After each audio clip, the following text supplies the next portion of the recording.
Hello, and in today's stream, I played more Danganronpa, and we finished the 3rd chapter. We solved the case, and oh my god, did one of the characters go batshit insane, idiot. It was absolute cinema. But if you enjoy watching, feel free to go to my main channel where I'll be uploading fully edited videos. Anyway, hope you enjoy the VOD. Hello, everyone. Hello, JinkoJuki. First say Juki, last say Jinko. Am I trying to bring a smile to your face? I'm going to become queen of the internet someday. Hello, everyone. Hi. How's everyone doing? I hope you're all doing well. I'm not doing that great. I'm not doing that great, but I'm forcing myself to stream because I want to stream. Because it's been way too long since I streamed, and I kinda missed it.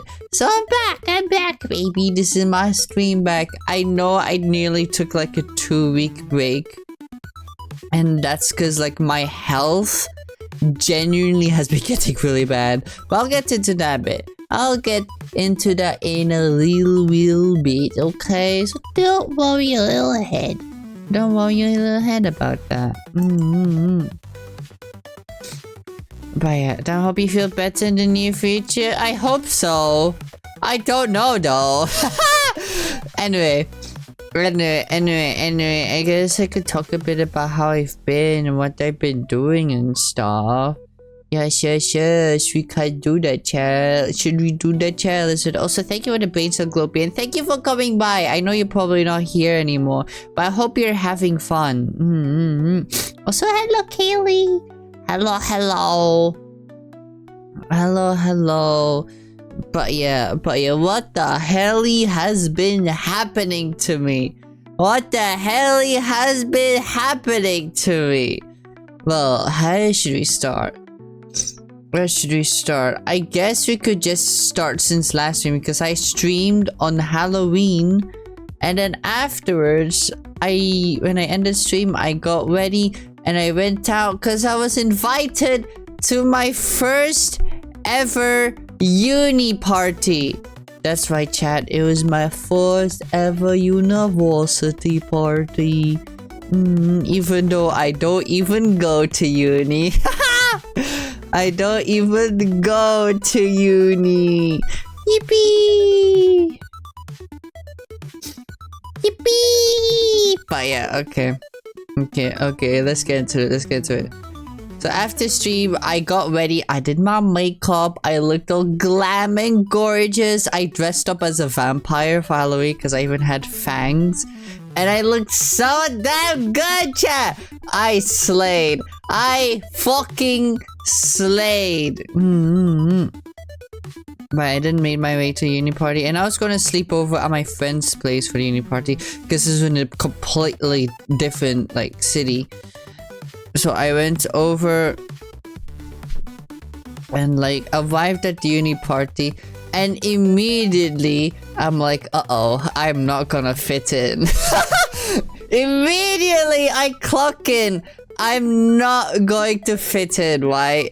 And it's because everyone who's there are all fucking normies.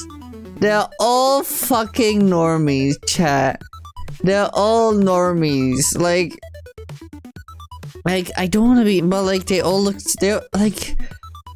dress so plain. Like the thing is, cause like me and the friend who invited me were like in full costume. She was dressed up as Wednesday from the fucking Addams Family.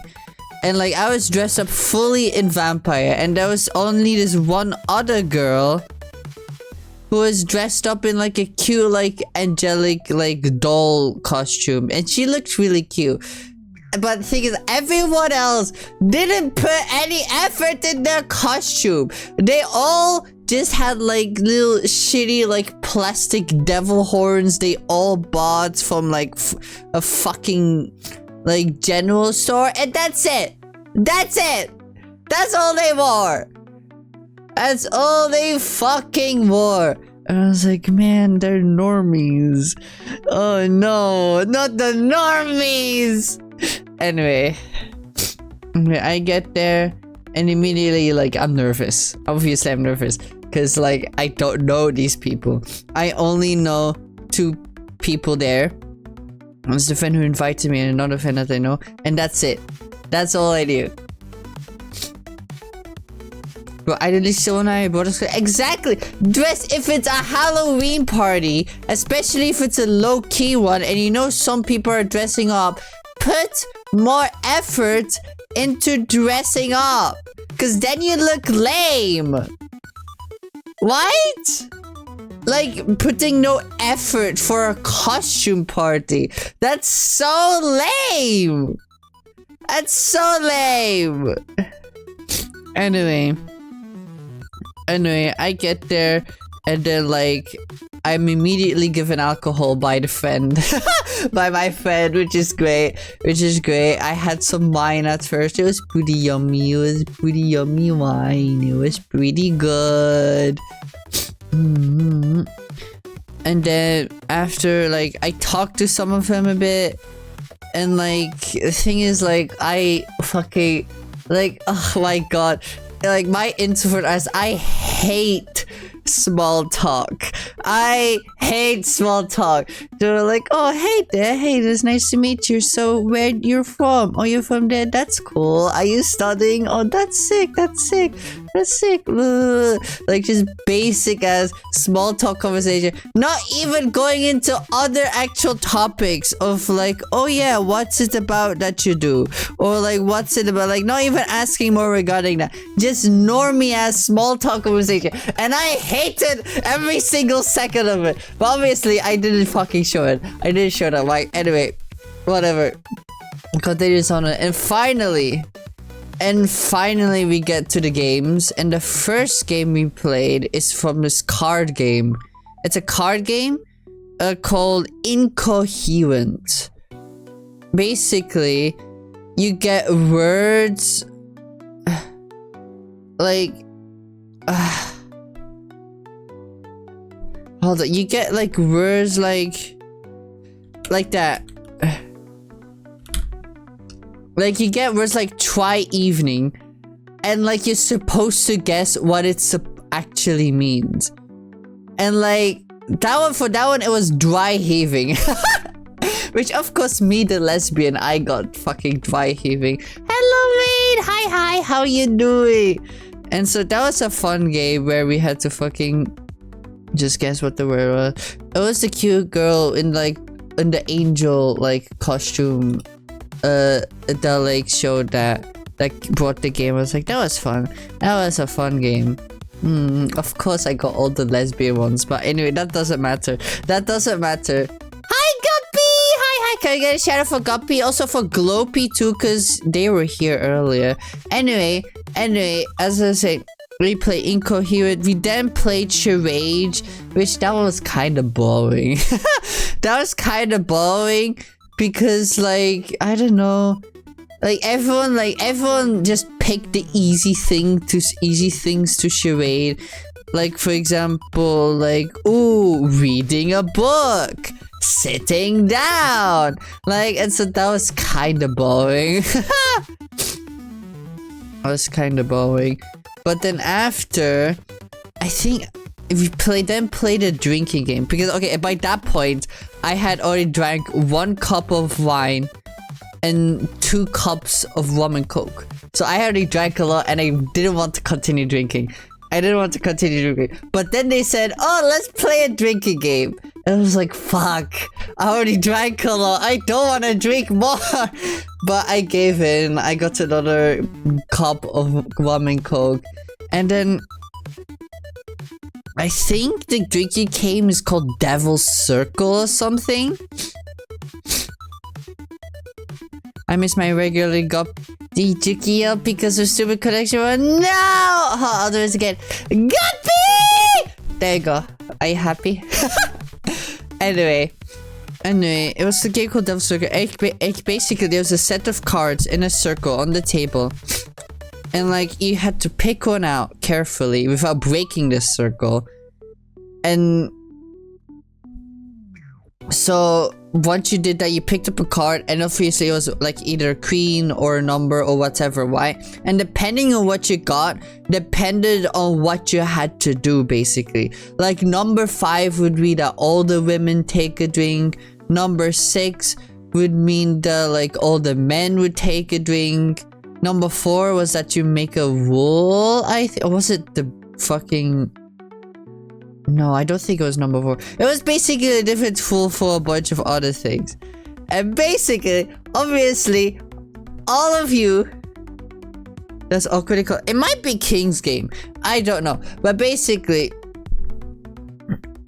y'all know how lucky I am in fucking gambling.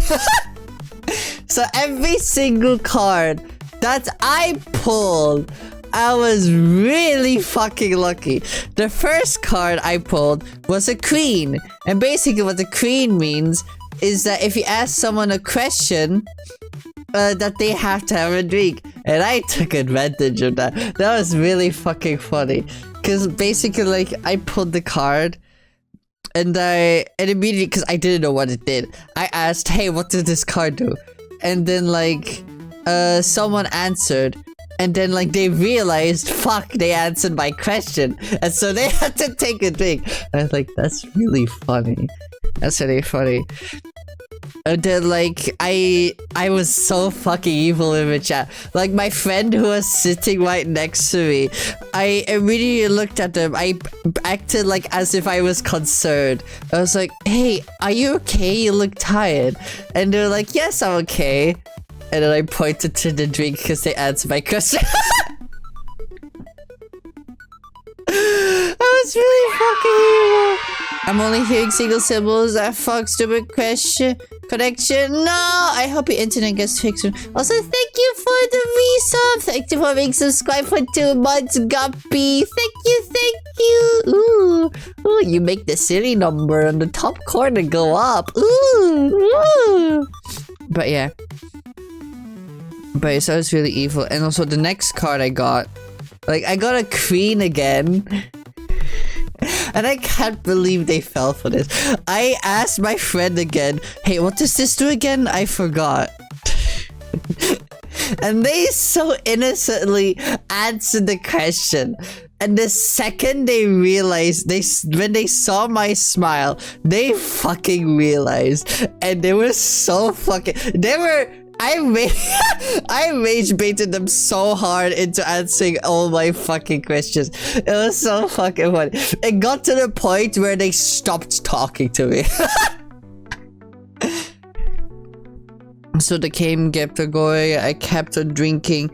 And surprisingly, at the end, I was the last one with a card. And like, of course I pulled this. I pulled the card where everyone else had to drink besides me. I was laughing my ass off. By this point, I was really fucking drunk. Like, for me, the whole room was fucking spinning. I drank a lot. I was getting fucking, like, I wasn't dizzy. I could still walk normally, but the room was starting to spin for me. I was like, oh my god, I drank too much. And then after that, the Halloween party kind of ended. Which is good. But the thing is, what I learned for this, which is a good thing, my alcohol tolerance is higher. Yippee! Hello, I just forgot. Sorry, like, it's okay, don't worry about it. But I have a higher alcohol tolerance now, which is fucking sick. I didn't even know I could go higher. But I can drink more alcohol now, because I drank 3 whole fucking cups of rum and coke and a cup of wine, and it was so good. I was so happy, Jack. I was so fucking drunk by the end of it, but like, I was so happy. And so like, my friend invited me there, like, we talked a bit. It was really cute. It was really good. The thing is, she's very cute when she's drunk. She gets very huggy and hugs people a lot, and so she gave me many hugs, and I was happy. I was just happy to be there with my friends. It was so nice. Like, from how it started that night with like all the fucking normies and me being like, uh-oh. That's not good. That's not good. Because like I don't like normies and I hate small talk. But it ended really nice. I had lots of fun at the end of the night. I was probably because I was blasted drunk, right? But still. But still. Anyway. I mean, moving on. We all went to sleep. We all went to sleep in our little thing. Because I was at my friend's dorm and it was way too late to go home. So I slept there. And the next day was another convention. And I went to a fucking convention, chat. It was so much fun. But like, it was probably a bad idea. It was probably a bad idea. So I went to a convention. It was really nice. The first day, I was on my own. I was on my own the first day. I just walked around. I looked through the artist alley and I was so sad. I was so sad, chat. Every single convention that I've gone to so far, every single convention that I've gone to, every time there's less and less Robin merch. I'm so fucking sad. Like, what the fuck? I need more Robin. I need my wife. I need more merch of my wife, Robin. So there's less and less everything. Like, I only spent like fucking $30 at the convention, which is like minuscule compared to the previous one where I spent 150. But I only spent $30, which is like a fucking record in like how little I spent.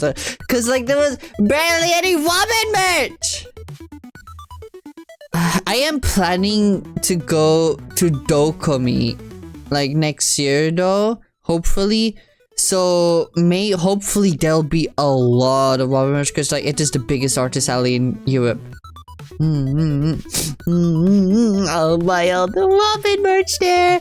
I'm going to spend like $500. I have this gut feeling I'm gonna spend like that much money at the con. I just fucking know that I will. Anyway.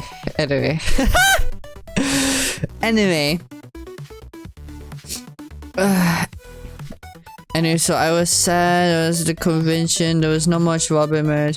But then later, I went back to my friend's place because like I was going to the convention again the next day. And like she was gonna come with me, and she was gonna come in cosplay. She was so cute. I might go to Dokumi. Because like, I was talking with a friend. I will not say who because they're a VTuber and I don't know if they want to be public about that they're going there. But I'm like, when I say probably, I mean like unless something comes up, I am most definitely going to Dokumi. That's what I mean. So like, if nothing comes up, if no issues happen, I am going to Dokumi.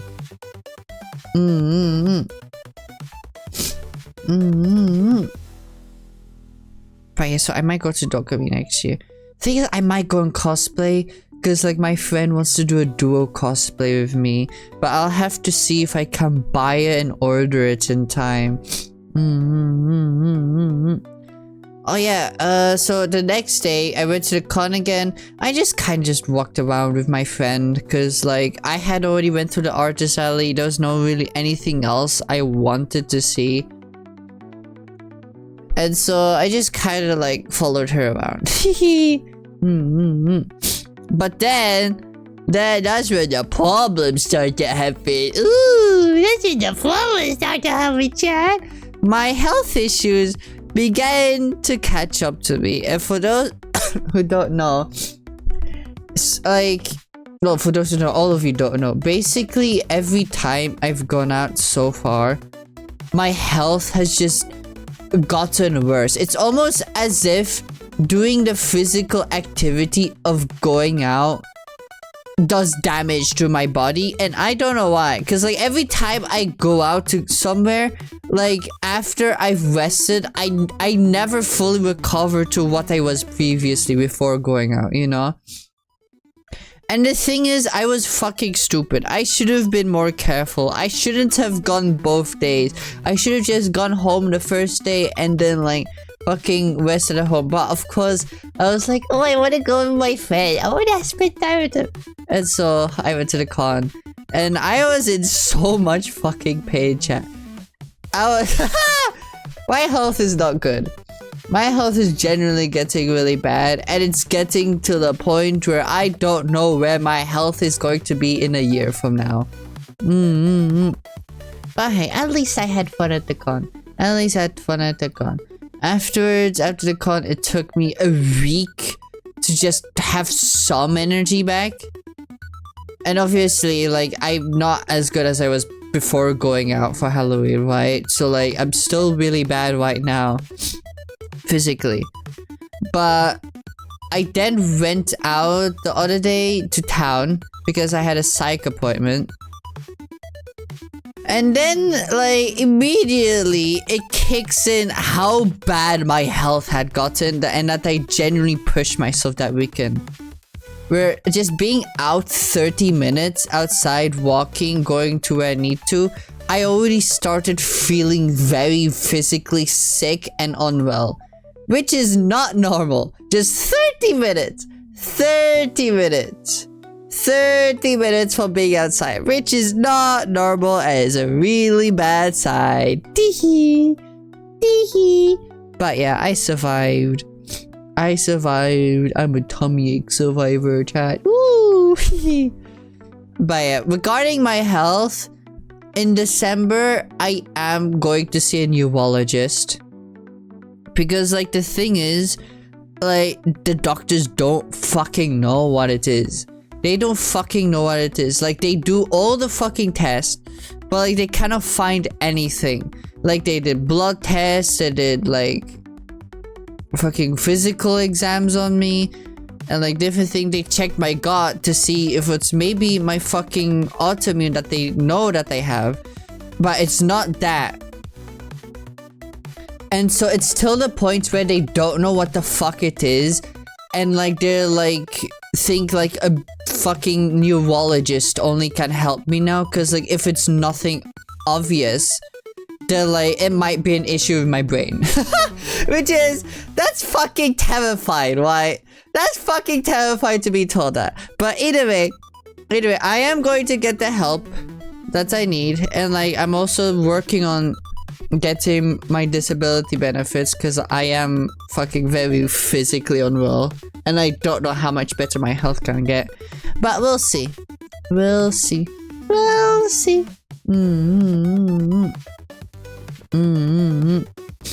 At least you're on your way to find out how to ease this counter sickness, poor little thing. Yeah, everyone has been telling me that.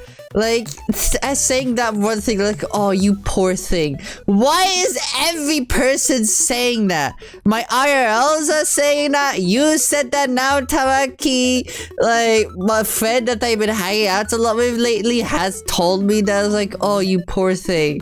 Like, why? Is that the new thing people say when someone's going through something bad? Whatever. I've been learning chess recently. I've been learning piano too, chat. I've been learning how to play the Amori song, the duet on piano.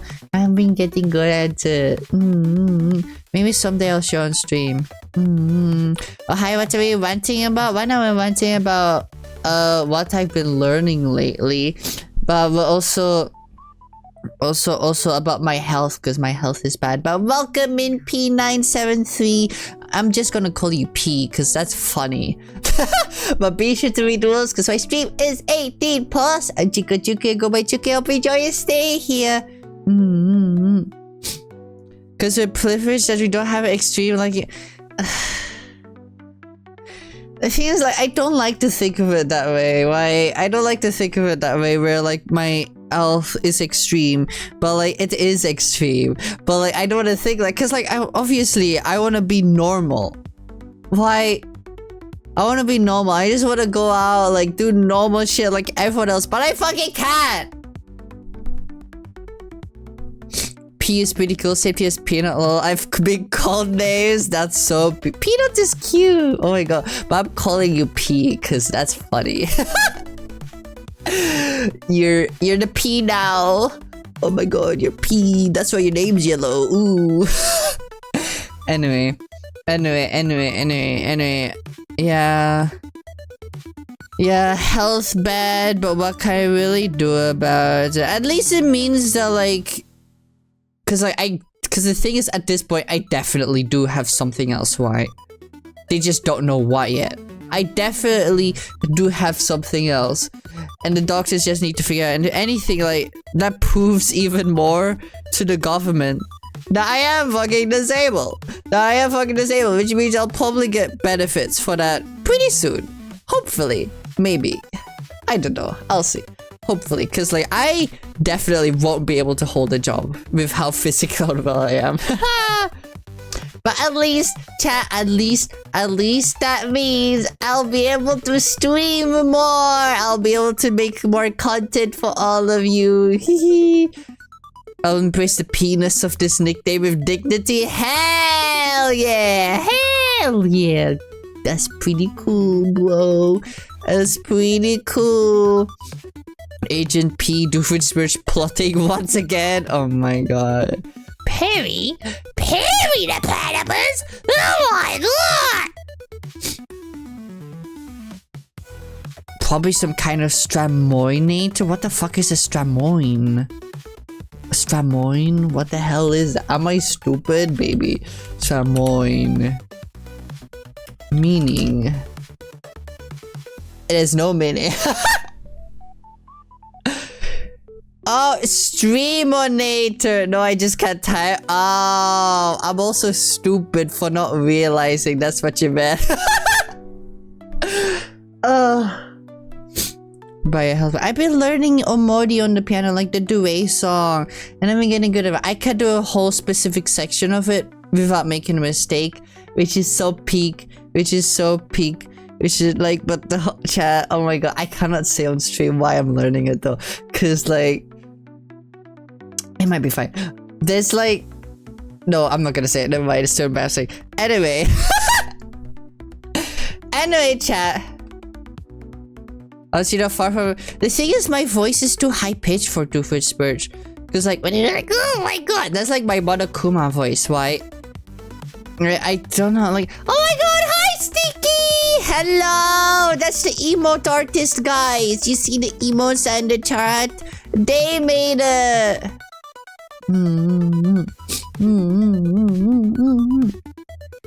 Right, as I was saying, there's a thing we need to watch. There's a thing we need to watch, and let me just put the chat on the side and open my browser.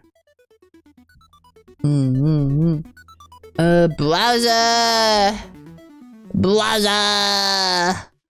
We need to watch the Super Mario Galaxy movie direct. We need to watch this, chat! We need to watch it, and I'm so fucking excited.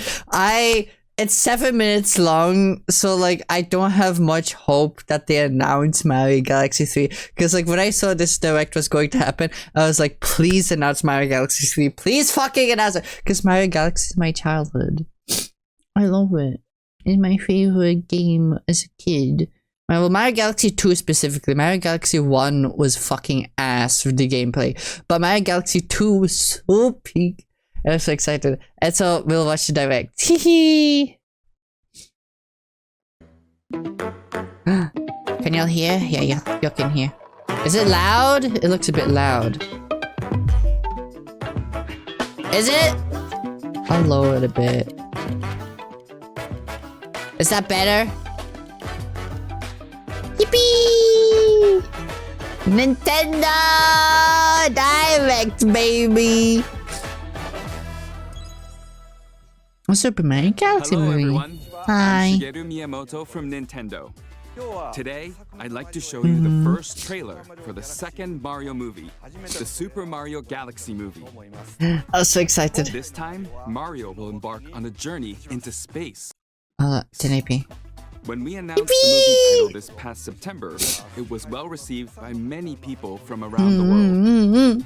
Thank you to everyone who's looking forward to this movie. I'm actually so excited. For the previous one. I have not watched this, by the way. I've been avoiding it like the plague because I wanted to watch it on stream. Now let's hear some remarks by Chris-san from Illumination, who's Chris-san? Chris-san. Thank you, Miyamoto. Oh, I thought it was Chris Pratt. I thought it was like they were calling Chris Pratt Chris-san. I was like, what? At this moment, our team of artists at Illumination are just weeks away from completing animation. Their work is stunning, and we can't wait to share it all with you.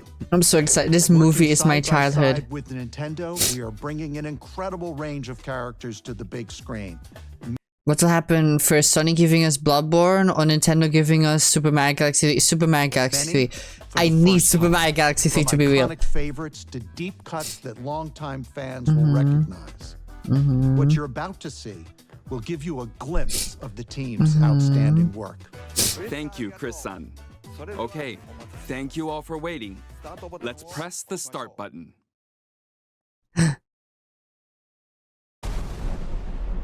Bowser!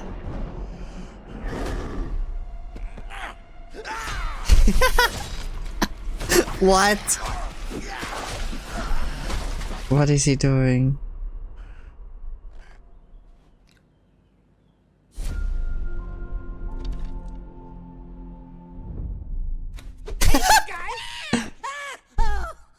You wanted to see us? Don't move, I'll be right up. It's like, hold on, it's like a little pet. Oh, a little Bowser. They have as a pet. Move, I'll be right up. Sipping the soup, cleaning the paint.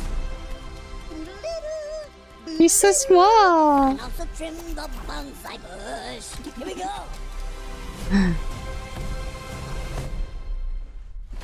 Hey, Luigi. What's up, Mario? Behold, I made a masterpiece for Princess Peach.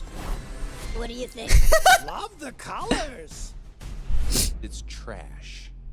What the Look fuck? at my masterpiece and say that. I'll burn the skin off your bones. Wow. Sorry about that. That's the old Bowser talking. Still working through my demons, I suppose. Anyway, I need my 8 hours or else I really turn into a monster.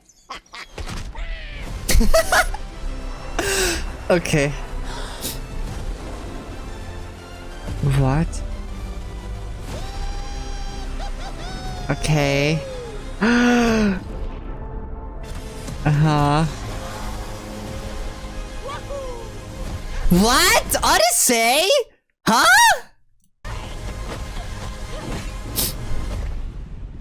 Oh, Bowser. Hey, yo! I'm Bowser Jr., and I'm gonna be taking my father now.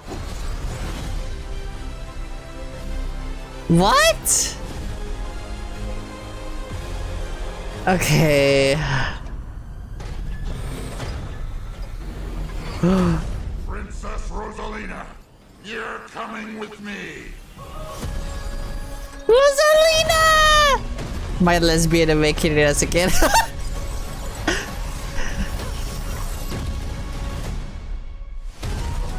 God, she's so hot. Oh, okay. How was that? When it comes to Super Mario Galaxy, we can't talk about it without mentioning Rosalina. What key do you think she holds in this story? And standing in our hero's way is Bowser Jr. He takes the place of Bowser, who ate a mini mushroom and shrank at the end of the last movie. Okay, Chris-san, let's announce the We know new cast that. members. In addition to our returning cast who we announced in the last Okay. We are kidnapping her? thrilled to Yes, we're share kidnapping two Rosalina. talented individuals who will be voicing Rosalina and Bowser Jr. Ooh. First, I didn't like Bowser let's Jr.'s introduce voice. our cosmic protector. Once upon a time, there was a brave and noble princess Hee named Peach. I want to hear the story about the plumbers. We did that one last night. Plumber, plumber, plumber, plumber. Okay. Okay, I actually love her voice. Fuck. Fuck. Fuck. Rosalina is being brought to the big screen. Fuck. Academy Award winner Oh, fuck, and I'm gay. Nintendo superfan Brie Larson. Woohoo. And now, I actually really like a her villain voice. with galactic ambition. From the ashes of his father's defeat rises a new conqueror. The Bowser name shall be feared once more. What the fuck is wrong with his eyes? Is that just me? What the fuck is wrong with his eyes? But you should have had a high pitch. Yeah, I agree. His voice is too low pitch.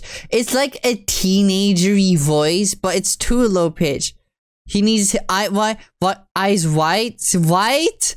What's wrong with it's like he hasn't slept and his eyes are bloodshot. Like what the fuck? Conqueror, the Bowser name shall be feared once more. The role of Bowser Jr.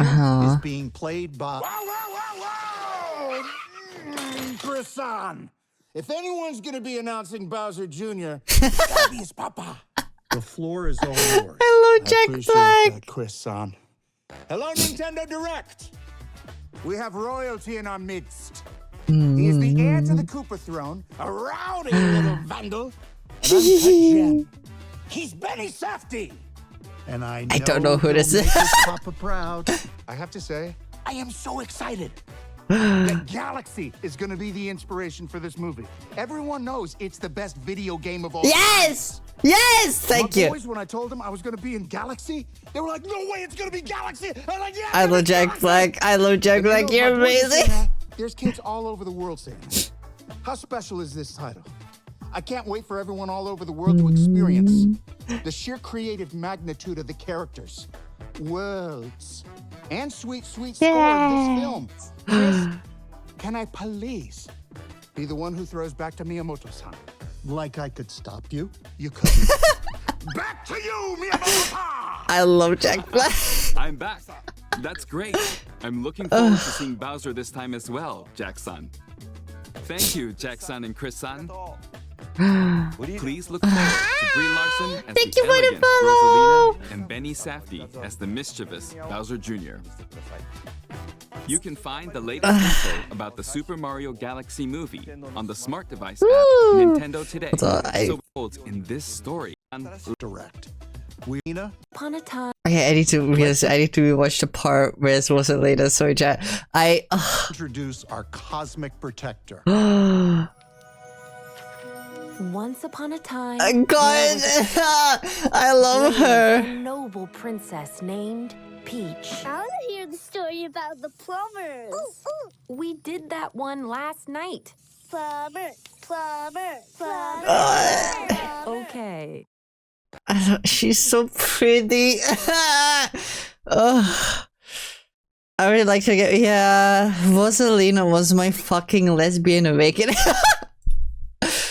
Oh, she was like the first ever girl I had a crush on as a kid, and it just spiraled from there. The thing is, if you think about it, Rosalina was the fucking epithet, is that the word? The beginning of how I would end up being obsessed with Robin from Honkai Star Rail.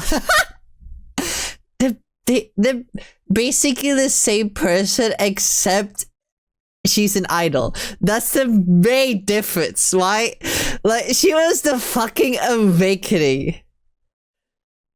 Ugh. Rosalina is being brought to the big screen. Man, I want to rewatch the trailer though, cause like I'm worried about some things. Brie Larson. From the ashes of his father's defeat rises a new conqueror. The Bowser name shall be feared once more. I'm kind of excited for Bowser. I'm excited for Bowser Jr. being the antagonist, cause he was always fun in the games, right? Let's see, watch the trailer though. This is just a silly gag beginning though to get all the kids interested. It is pretty funny.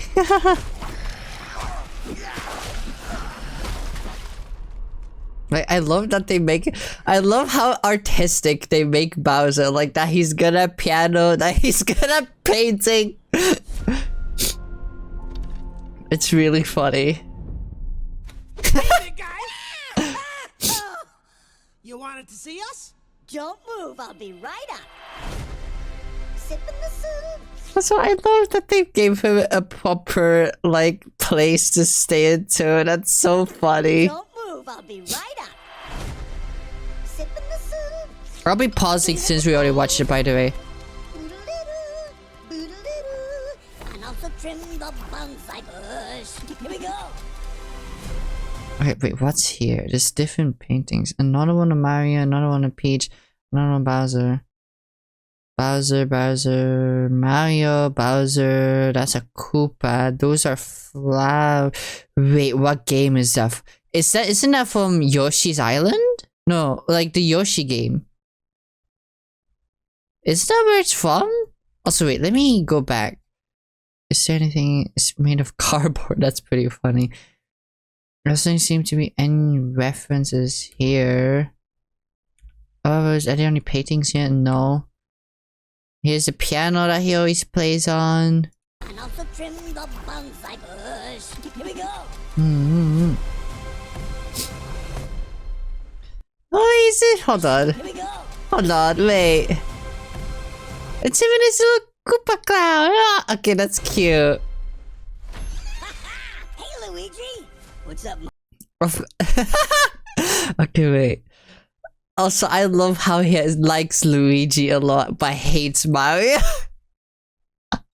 I honestly, I love that idea for the director because, like, that makes the gay shipping even better for Mario and Luigi and Bowser. Masterpiece for Princess Peach. What do you? This is insane. Love the colors. It's trash. How dare you look at my masterpiece and say that? I'll burn the skin off your bones. Sorry about that. That's the old Bowser talking. Still working through my demons, I suppose. Anyway, I need my 8 hours or else I really turn into a monster. God. Okay, and then it's the thing that they talk about in the game that happens every few hundred years, I'm pretty sure. Of like the stars coming by. And then Peach goes into the galaxy for some reason. And then there was this is so weird. Why have Mario Odyssey here? This is Mario Galaxy. That was the problem I had with the Super Mario Bros. Movie. It was not a fucking Super Mario Bros. Movie. It was just a Mario movie. Because it had Mario Kart and Donkey Kong. Those have nothing to do with fucking Super Mario Bros. Like, have it in the same universe, like in a different movie, whatever. I don't care if they do that. But that's not a Super Mario Bros. Movie. Like, that was my biggest issue with the movie. And this makes me worried that it might be the same thing again. Where they add elements of different fucking games. Where's Captain Toad? Captain Toad? Captain Toad, like, started in Mario Galaxy. It started, like, Captain Toad first appeared in Mario Galaxy. That's why they're there. Juki might be more... No, I would fucking hate that. I would hate that. Like, Mario Galaxy is one of those Mario games that is perfect for a movie. Because it has a story. It's still not much, but it's better as a movie, you know? Also, I can't stop thinking that they basically kidnapped Bowser, left his toddler alone in the castle. Bowser didn't tell him, so it might be Bowser's fault also. There's so many self-inserts from the painting room. Yeah. Why is Captain... Yeah, Captain Toad is there because he started Mario Galaxy. I need to take a look over here if someone made a version of Buff Bowser. Oh, boy, that would be so funny. So Mario Odyssey was Mario Galaxy? No, it was not. No, it wasn't. It was a completely... I'd say Super Mario Odyssey is more like the sequel to Super... Mario 64. It is not the sequel to Mario Galaxy. No, it was not. Like, the thing is, because, like, when I played it on my cousin's Switch a few years ago, before I had my own Switch, I was, like, upset that, like, because it had, like, elements obviously inspired from Galaxy, but it was not the same. It did not have the same type of vibe. You know, it was a fun game. But that's it. It didn't feel magical like Mario Galaxy did. Strong review, exactly! I don't like this. Like, why is fucking Odyssey here? And then is Peach being a badass. Hold on, I just realized, did y'all hear that? Was that the fucking... What do you call it? The fucking Spider-Man, like the part? Yeah! Did I hear that, like?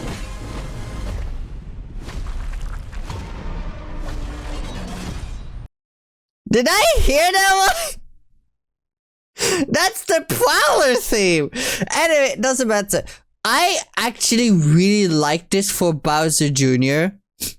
because they're combining multiple elements for him. They're combining his weapon from fucking Mario Sunshine. What's that what it called? Super Mario Sunshine. They giving him that weapon, but they're also giving him his like super form from Super Mario, the new one, the flower game. What the fuck is it called? Hold on, I literally have the game cartridge. It is Super Mario Wonder. Yeah, they have his look from Super Mario Wonder, which is sick. And they give him his weapon from Super Mario Sunshine, which I honestly really like this. I'm Bowser Jr., and I'm gonna be taking my father now! Woohoo!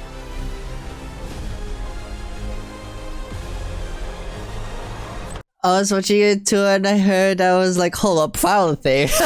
Yeah, why? It literally is the Prowler theme.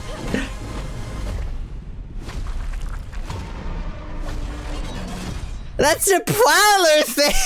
What is the Prowler theme doing here? Junior, and I'm gonna be taking my father now!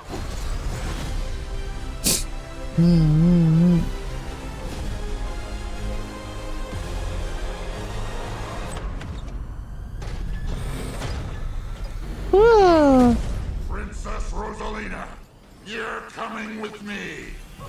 She's so pretty.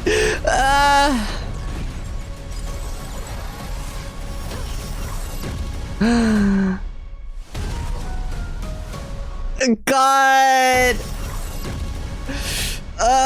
God, chat, you don't get how I'm so excited to see on screen because she was literally my lesbian fucking awakening as a kid. She fucking, oh my god, she defined my type in women. I'm actually so excited though. Oh my god. I'm excited. I'm worried from the Odyssey bit. But like the thing is, like from all the shit they showed of Bowser Jr., that has me excited, you know? Cause at the very least it's not gonna be like Mario Bros where it's gonna have different fucking characters. That is not even in the Mario franchise! Like fucking Donkey Kong! Anyway, moving on. That was the Mario trailers. You watched that, so nice. There's also another trailer to watch. So I did watch this already because I was too excited. It's the FNAF 2 trailer, and I wanted to watch it to get on stream because we watched the other one. We can watch this one again too. Let's watch this first. Freddy Fazbear's Pizza. Definitely not the Freddy's I remember. You're thinking of the franchise. Yeah! I'm so excited for this movie too. Fuck. Is the original. Nobody's been here for decades. Some little girl got murdered here. Murder. Na na na na na na na na na na na na na na na na na na na.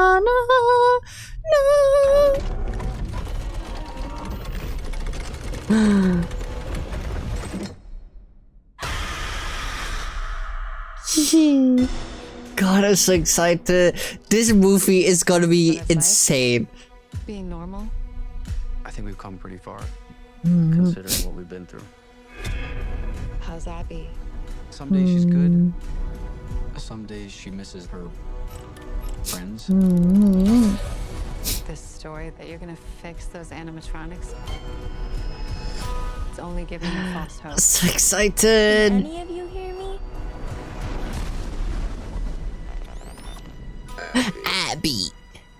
Abby, help us. Come find us. I will show you the way.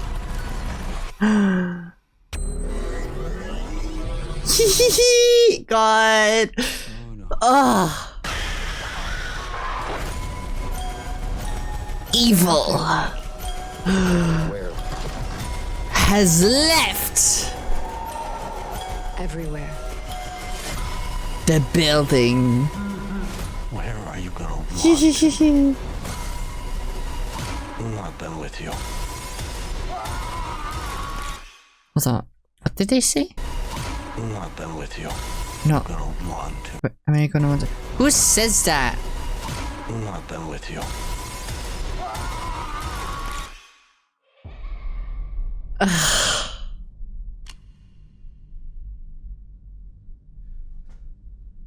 There's no way that'll work. Oh, they look so sick. Oh, I'm gonna fucking gasm in the theater. So this is, I mentioned it last time, but there's a specific part.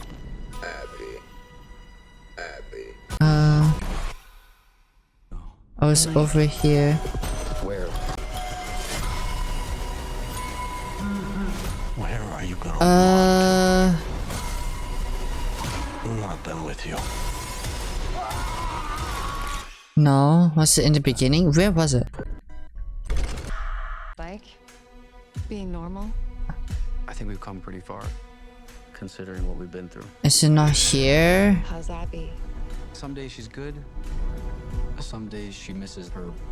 I swear there was a scene with multiple Story doors. those animatronics. It's only giving her false hope. Can any of you hear me? Was it not here? Oh, it's probably here. It was in the teaser.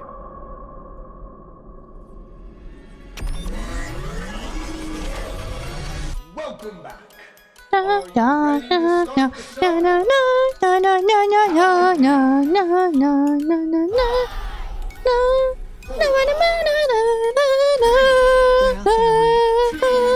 Where? Everywhere.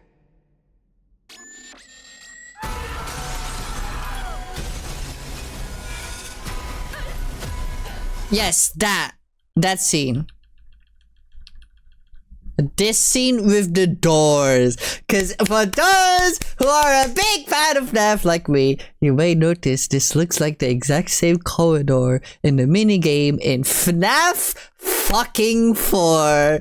Ooh, doesn't it look very similar, chat? Oh my god, like 1, 2, 3, 4 doors and one at the hallway.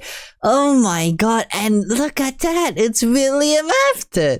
So when I saw this, I was like, oh my god, we are going to go a little bit into the fucking experimentation that William after did on a bunch of kids, and it's gonna be so sick, and it's gonna hint at sister location.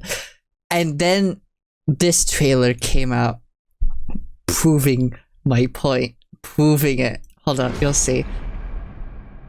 So you wanna tell me about your bad dreams? It's always the same. There's the hallway again. Your dad.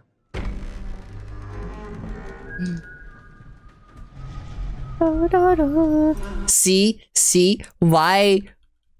Chat, explain to me why there's surgical tools here. Please explain that to me, chat.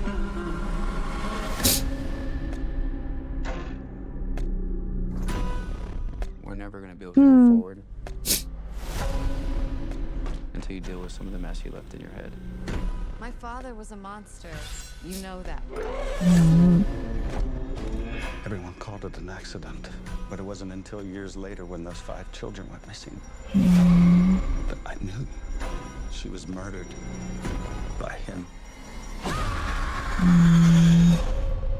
Are you ever gonna go back to Freddy's, I mean? I think my sister is here. God, this movie is gonna be so sick. I think I'm so excited for this movie because, like, unlike the first one, at least like the introduction to everything, it seems like they're actually going to go into how dark the fucking lore is. And then the animatronic, oh, they look so cool. Sorry, I'm so autistic. Like, fucking look at them. The animatronics do get a bit quirky at night. Half of this town will be dead by morning. And listen to the music.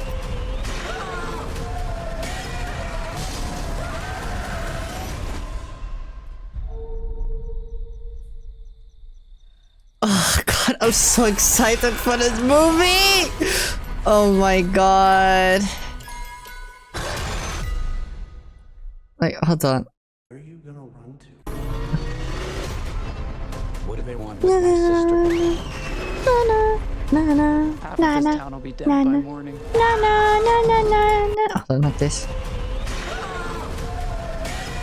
Oh, this shot of fucking Winter Chica is horrifying. This is terrifying, chat. And it's gonna look so good in this cinema. It's like the thing, I'm so excited because it feels like this movie, unlike the first one, because it wasn't that scary. This one, it feels like it's going to be actually fucking terrifying. Because look at this! This is fucking horrifying!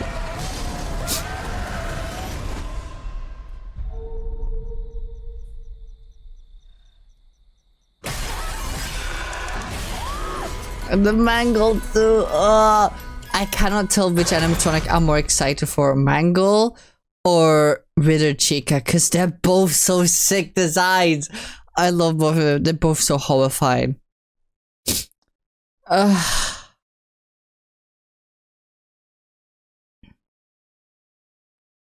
my god.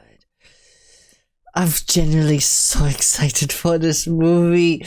It's gonna be so sick, and it's gonna go into some of the darkest stuff too. Anyway, I think that's a good time to end that. I guess we could, for now, start the game, because like I've been chatting for about an hour. Let's play some Danganronpa. Is it me or is this one mod per lurker here? Are you excited, FV? Hi, agent? No! I just have like a lot of mods. I have a lot of mods. There are 3 mods in here right now, technically. One of them hasn't chatted yet. I won't expose who, because maybe they don't want to talk. Maybe they're sleeping. Who knows? But yeah, let me open Danganronpa. So you're gonna say, no! I need to play Danganronpa still. I need to finish chapter 3. Danganronpa trigger happy havoc, baby! Yippee! Hold on, let me change the scene. Done. There we go. Hi, hello, Hugh. It's me. I just go home. No, it's not you. It's another person. But welcome in, Huey. Welcome in. Welcome in. I'm just locked in drawing gay people. Which gay people? Who are you drawing? Anyway, let's continue. Yippee! Continue. Yes. Where we last left off was middle chapter 3, where we just started the investigation. And basically this crazy ass chase happened, and there's 2 people dead now. Which is the max amount of people that can be killed. My married OC, so it's okay. I just wanted to know who it was. I always gotta support the Yuri. And I'll look at killer now.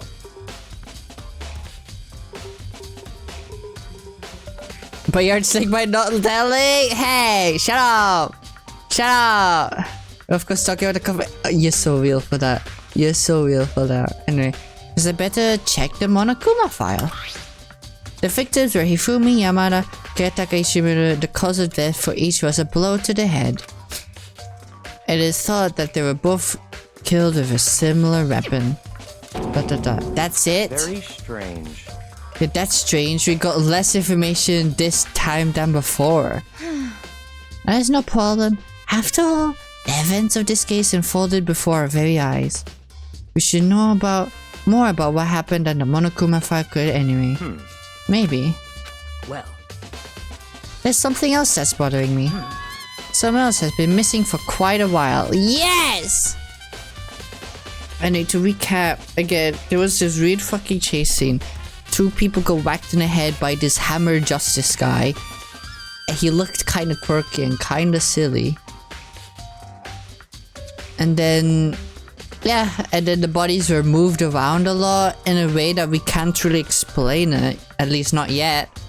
And now we're gonna investigate to figure out who did the deed. I'm gonna figure it out. I'm gonna cool up. Celeste has been missing for quite a while. Are you talking about Kyoko? Perhaps. Without doubt, she has an alibi for when Celeste and Hifumi were attacked. But what if the killer wasn't acting alone? What if they had an accomplice? An accomplice? Accomplice? Oh my god! What are you doing here? Monokuma! Don't be rude! I'm here to answer your question! What question? Yeah. You're talking about accomplices, right? I'm pretty sure I've explained it before, didn't I? During the first class trial. Speaking of which, I'd like to ask the bear. If there is an accomplice, do they also become blackened? So you ask, and so I shall answer.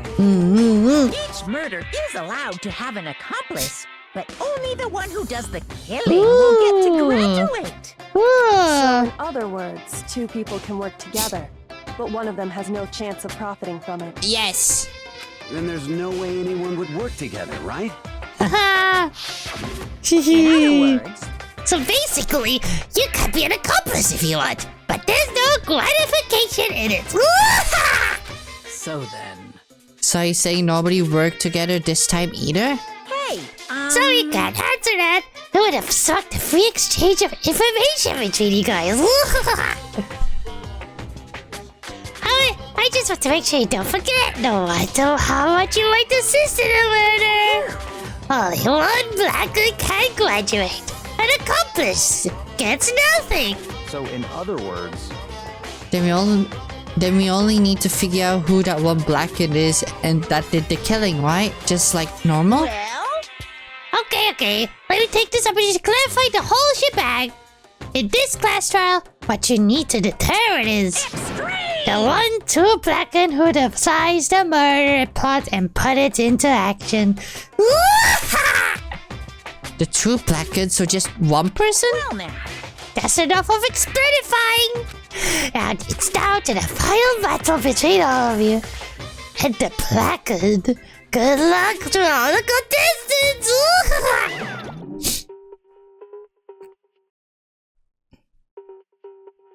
So there was only one blackened, an accomplice wouldn't benefit. Okay, let me catch you with chat.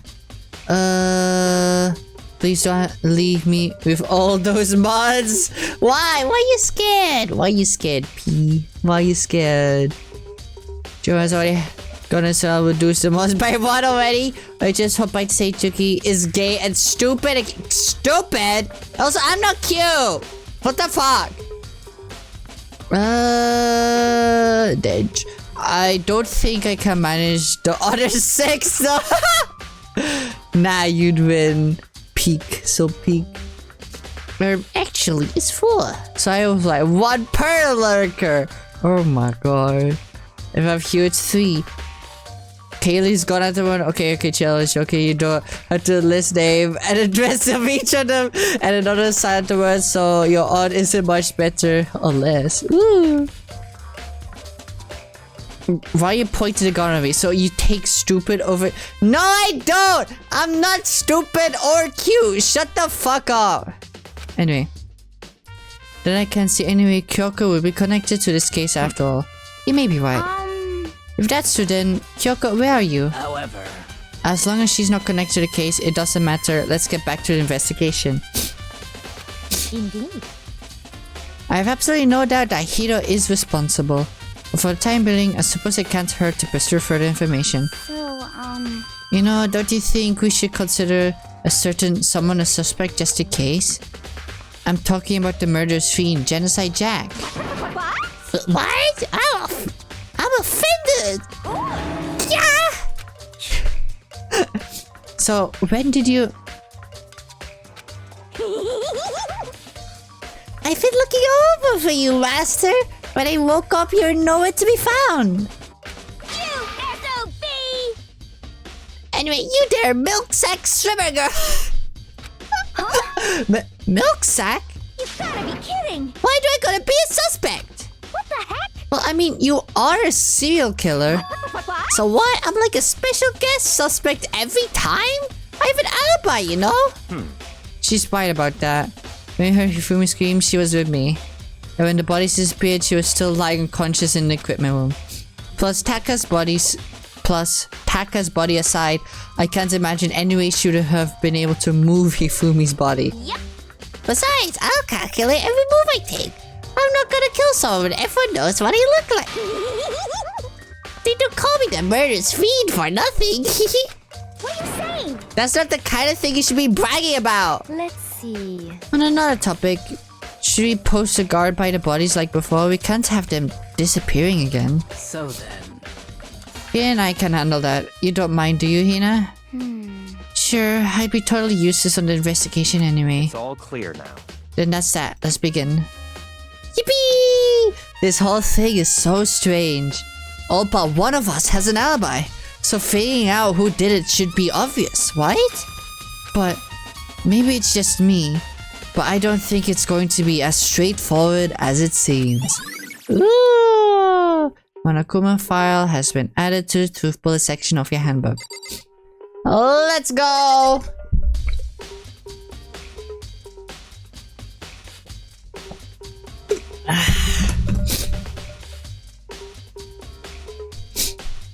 I had to sip some water. Bottle water. Okay. Let's start from the left. Hello, Aoi. Hey, Makoto. I've been thinking about something. It's about the repository. Huh? What is it? After Hifumi Take's body disappeared, we split up to look around, right? I was really scared, so me and Sakura stuck together. And we came right to the repository, you know? Look around. But when we got there, the repository was locked. We couldn't get inside. It was locked? And we came here as soon as the search started, so there's no way someone could have beat us here. So if that's true, then who locked it? And why is it unlocked now? I wonder the same thing. The door was locked when the search for the bodies began, but now it's wide open. There might be some secret lurking in here. But I'll probably have to leave this area to figure it out. Ooh. Hammers! There are hammers of all different sizes hanging on the wall, although some are more like mallets. Mallets?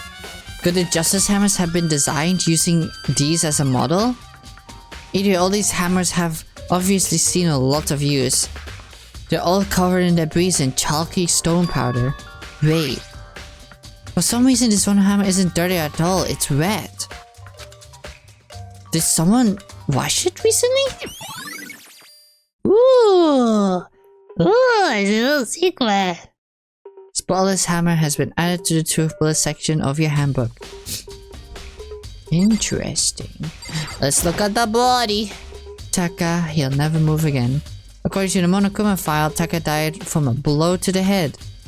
We found Justice Hammer for near his body in the equipment room. Is that what was used to kill him? And there's a tarp laid out under his body. Did the killer use this to move Taka's body? That way, there wouldn't be any blood left behind while the body was moved. Oh, blue tapper has been added to the truth product section of your handbook. Yippee! Hello, Sakura. Do you have anything to say to me, buddy? There are too many aspects to the incident this time. Too many, to be honest. Considering that, it may be good to look back on everything that's happened. So then... Would you like my help? Yes! Yeah, let's look back on things. This morning, only 4 of us met up at the dining hall. Hina, Kyoko, you, and myself. We waited for the others, but nobody showed up, so we decided to go look for them. It was around 8 o'clock when we began our search. And soon after we split up, Kyoko disappeared. After that, Hina found Celeste in the rec room on the 3rd floor, then quickly came and got you and me. According to Celeste, she was attacked by a suspicious individual and lay unconscious for about an hour. In other words, she was attacked an hour before we found her, meaning just after 7 o'clock. Based on the picture Celeste took, we discovered her attacker was dressed in a strange costume. It was Robo Justice. It also became clear that this Robo Justice had dragged Hifumi away. After meeting up with Kyoko and Byakuya, we began searching for the costume assailant. We found an injured Hifumi in the library on the 2nd floor. We took him down to the nurse's office on the 1st floor, then resumed our search. But not longer after leaving the nurse's office... What's wrong? I saw a shadow, something moving around the top of the stairs. Based on Celeste's claims, we went up to the 2nd floor where we split up and began searching. Then right after that, Celeste screamed. This time she had apparently seen the suspect on the 3rd floor. Hearing her screams, we quickly made our way to the 3rd floor. Celeste, what's wrong? That was a rather intense scream for someone like you. I saw him, the strange costume man. He ran off as soon as I screamed. I was blocking the stairs, so he headed further down into the hallway and disappeared. And then... Huh? What was that? That came from downstairs. It must have been Hifumi. He's in the nurse's office. This is bad. Come on, we have to go back. At that point, we decided to split up into 2 groups. Celeste and I went to the nurse's office. Meanwhile, you and Byakuya and Toko pursued the suspect up on the 3rd floor. When we go back to the nurse's office,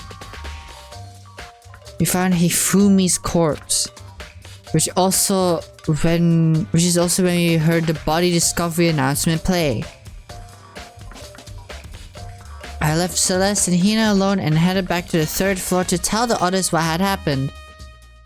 However... But at the same time, we had discovered Taka's body in the equipment room. Which means Hifumi and Taka's body were discovered right around the same time. Because I remember hearing the body discovery announcement play right after finding Taka.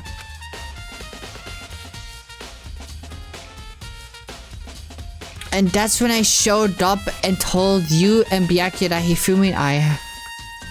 Hifumi had been killed, right? Then you, me and Byakuya all headed back to the nurse's office, leaving behind Toko, who had fainted. But as soon as we left the physics lab, we ran into Celeste, who just arrived to tell us something very unusual. Hifumi's body has disappeared. We hurried back to the nurse's office to discover that his corpse was in fact gone. Then we remembered we had abandoned the unconscious Toko and rushed back to the equipment room. This can't be happening. Are we hallucinating all this or something? This time, Taka's body had disappeared. So from there, we began a search for both of the missing bodies. And after some time, Celeste told us she'd found the bodies and we all headed to the repository. And there we rediscovered the 2 bodies that had apparently vanished. And that brings us up to now. However... Looking back, things have certainly been very active. If you want to look back at the case again, just let me know. I'm fine anytime. Yippee! Okay. So that was a good recap for this case. I feel like I was successfully brainwashed. Why? Actually, what happened? I don't know why I saw the message. That's why apparently, according to Tama's message, I was making fun of mod to view ratio was peak FBI side agent 101. Oh my god. Welcome back. We just spent mod supremacy. Q had called Juki gay. Stupid and cute, which only Q got denied. But no! Both did! We're more organized than the FBI. Are we? My local grocery store is too peak.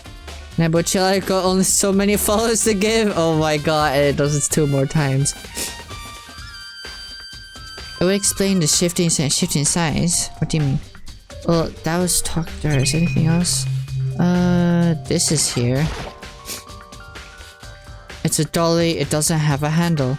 I saw this in the other before. I guess it's used to move statues around. It's kind of awkward, but if you bend down, it's not too hard to use. Huh? But wait. Wasn't this in the equipment room when we found Taka's body?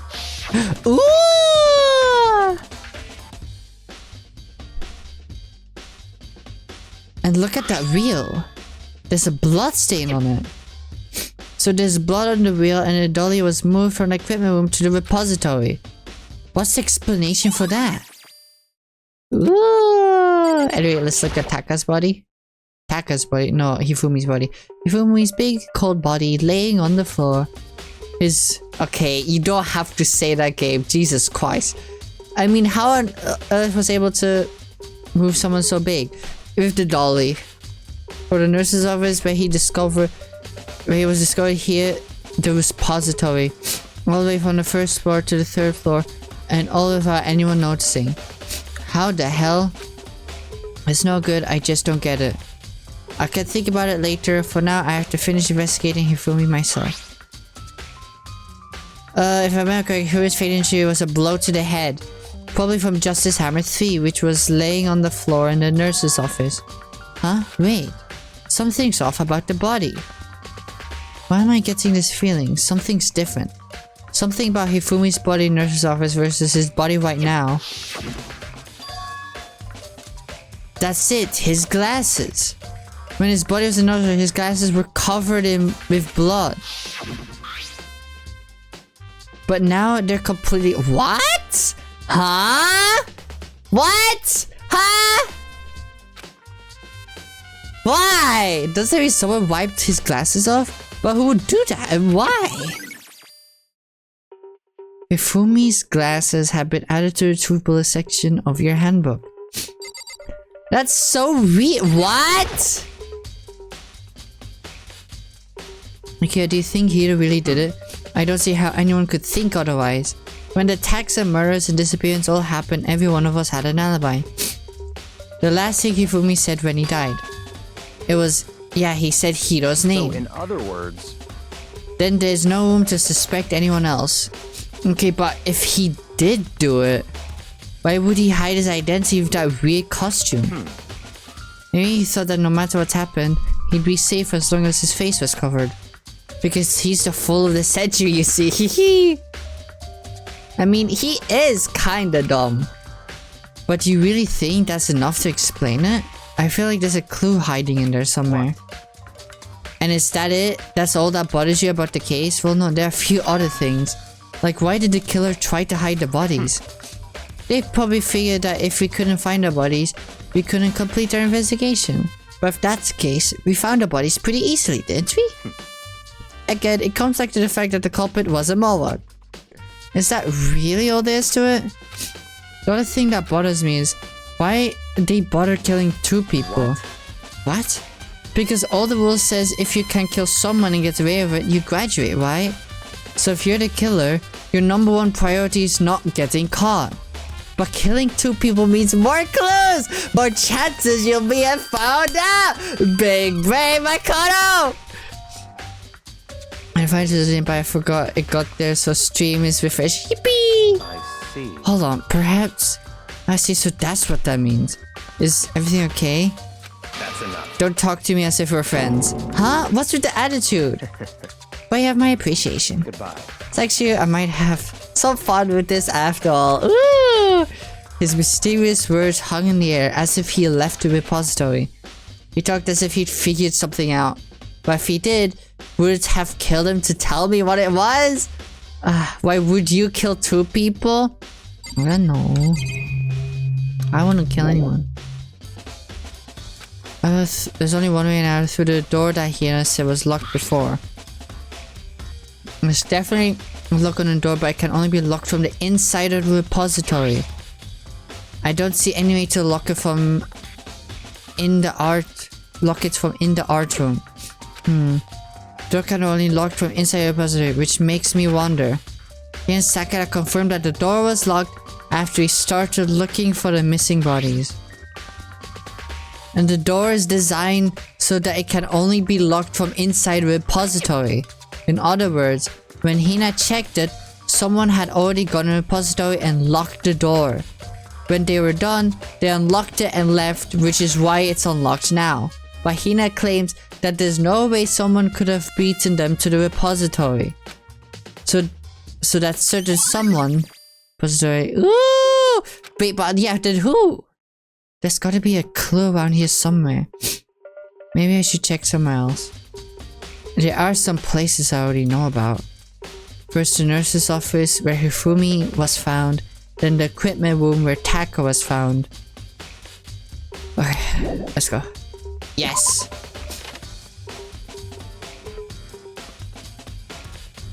Doesn't seem like there would be any clues there. So... need to go over here. And in here, I'm pretty sure. I think the repository is over here.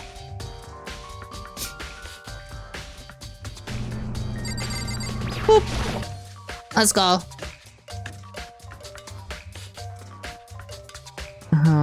Okay. Well, hello. Let's start from the left. Just as hammer 4, the weapon that was used to kill Taka. The body was moved, but the murder weapon was just left here.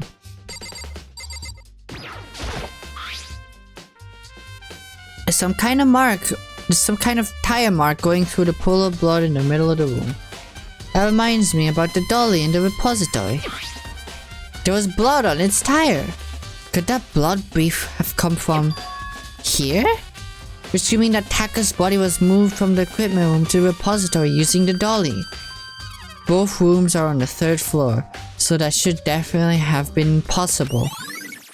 Ooh! Equipment room bloodstain has been added to the truth bullet section of your handbook. But even if the dolly was used to move Taka's body, what about Hifumi? Hifumi's body was in the nurse's office on the 1st floor. Even with a dolly, there's no way to get it up to the 3rd floor. That's still a total mystery. Here. This. Not this tarp. I feel like I've seen it somewhere before, and just recently too. Huh? I thought that was for the investigation. Whatever. Hello, Genocide Jill. I was sleeping right here when the killer carried the body away. I'm super pissed. I missed such an ultimately rare event. No. You're the good mom? Yes. Okay. I guess we could go to the entertainment room, since that's where Celeste was found. That's further up. And then this way. Yeah! And in here, the recreation room. Is there anything here noteworthy? I guess the hammer. Celeste, was she really attacked with this justice hammer? But what the heck is with this thing? Nothing here. I guess we go down. Go to the nurse's office.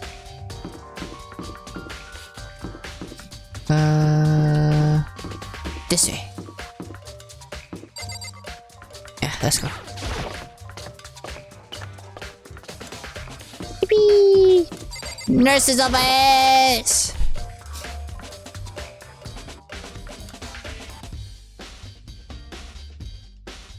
Okay. Celeste. Hello. Why are you investigating, Celeste? I'm not investigating anything, precisely speaking. I'm simply going around seeing if Hiro might be hiding somewhere.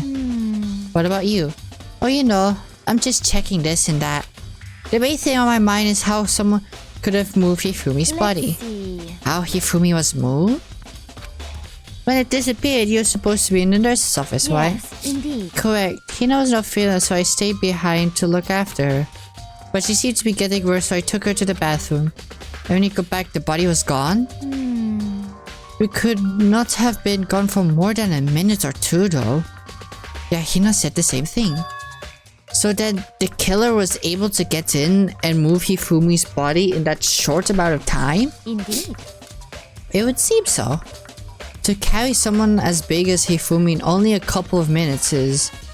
I can't think of it as anything else than impossible. So this account has been added to the truth bullet section of your handbook. Okay. What's that? Trash can. It's just a normal trash can. Wait, there's something inside. Woo! It's too small to be a handkerchief. It's a glasses cleaning cloth. And it's got some kind of cartoon character on it. But it's also covered in blood. Oh. Did you find something? Yeah, there was cleaning cloth in the trash can. Huh? Cleaning cloth? It's all bloody. Whoever this belonged to must have used it to wipe up some blood. But who would eat something like that? I haven't the slightest idea. Yeah, me neither, but I think it might be important. Yippee! Let's go, big brain! Big brain. Okay, we already did that. The hammer. Justice Hammer 3. The one that was used to kill Hifumi. Someone moved the body, but left the weapon behind. The fridge. A refrigerator, I wonder if there's anything to drink inside. After everything I've been through, I'm totally parched. Maybe a quick peek. There's a bunch of blood packages there for blood transfusions, I guess. It doesn't help me though. I'm not a vampire. But I am. Look at my fangs. Anyway. Okay, is there anything else we need to look at? No, that was everything. Okay, war. Actually, so this is where you were. I've been looking for you. You have? I wanted to thank you for what you did. Not that you meant to, but you ended up making this little game of ours very interesting indeed. You should go to Hiro's room. Oh, and let me give you this. Meet to the diner hall. This is a note. Hiro wrote to get us all to meet up, right? You remember well. Well, the penmanship was pretty remarkable, so it left an impression. It's all clear now. I mean, this makes it clear why this is a trap. What is? Things grow even more exciting. What are you talking about? I've already repaid my debt. I don't owe you any more explanation. Goodbye. Huh? Zero Versus has been added to the truth bullet section of your handbook. A vampire arc? What do you mean vampire arc? I am a vampire! It's not an arc! It's literally in my lore! I'm a vampire! What's waiting for me here? There. Okay, well I guess we go over there. Boop, boop, boop, boop, boop, boop. Boop, boop, boop, boop, boop, boop. It's not a phase, Mom! Do we go to dining hall or his room?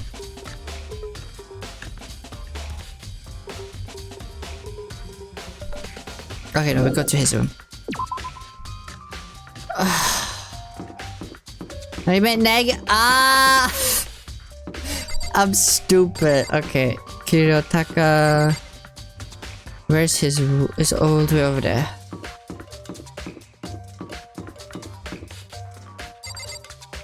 You tell you're not only Jedi but also a vampire? Hell yeah! I'm also super gay. I am a super gay vampire. The door is unlocked? I guess I can go inside. Byaki did say to go look. It might not be great, but I've got to take the plunge. Ooh. Okay. This is Hito's room. There's all kinds of weird stuff in here. Where did he even get it all from? Well, apparently he still hasn't showed up. Which means he can't really complain if I don't get his permission to search his room, right? Maybe. Also, the camera is glitching on the left. This is like fucking phasing in and out. There's a lot of shit. Let's look at the glitching camera. The surveillance guard. There's no point worrying about it. I need to forget about it. It's a normal bed, pretty much just like the one in my room. Okay, boxes. I think there's something inside the cardboard box. There's blueprints for something and something's made out of, it looks like cardboard, plastic, and plaster? Is this Robo Justice? And it's in Hito's room. But wait, these blueprints. Something about them bothers me. Oh, it's different handwriting! It's different handwriting. Oh my god. Okay, what does this toilet look like? I soundlessly checked the bathroom. There's nothing in there. It's pretty grungy though. How does a bathroom even get this? Ew! What the hell? That's so gross. Anyway, I guess we're leaving. Yes! Backwards, big news! Big news! What's wrong? We found Kyoko! What? Is she okay? Where is she? Wait, I wasn't done. There's more big news. Just a second. But when Justice showed up too, huh? I mean, y'all make it sound like some kind of premium game ship. Cannot wait to see it in action. Hell yeah. Just wait, chat. Just wait until I get a cute VTuber to be my girlfriend, and then we do collabs and stream, and then you'll see how gay I am. Was there a non-gay vampire in anime? Good point. All vampires are gay. Hiro wants to build a Gundam, so Hiro's Racer! Oh! Robot Justice showed up too. Robot Justice? It's Hiro's wearing the costume. Okay. And as soon as you can, head to the pool, the second floor.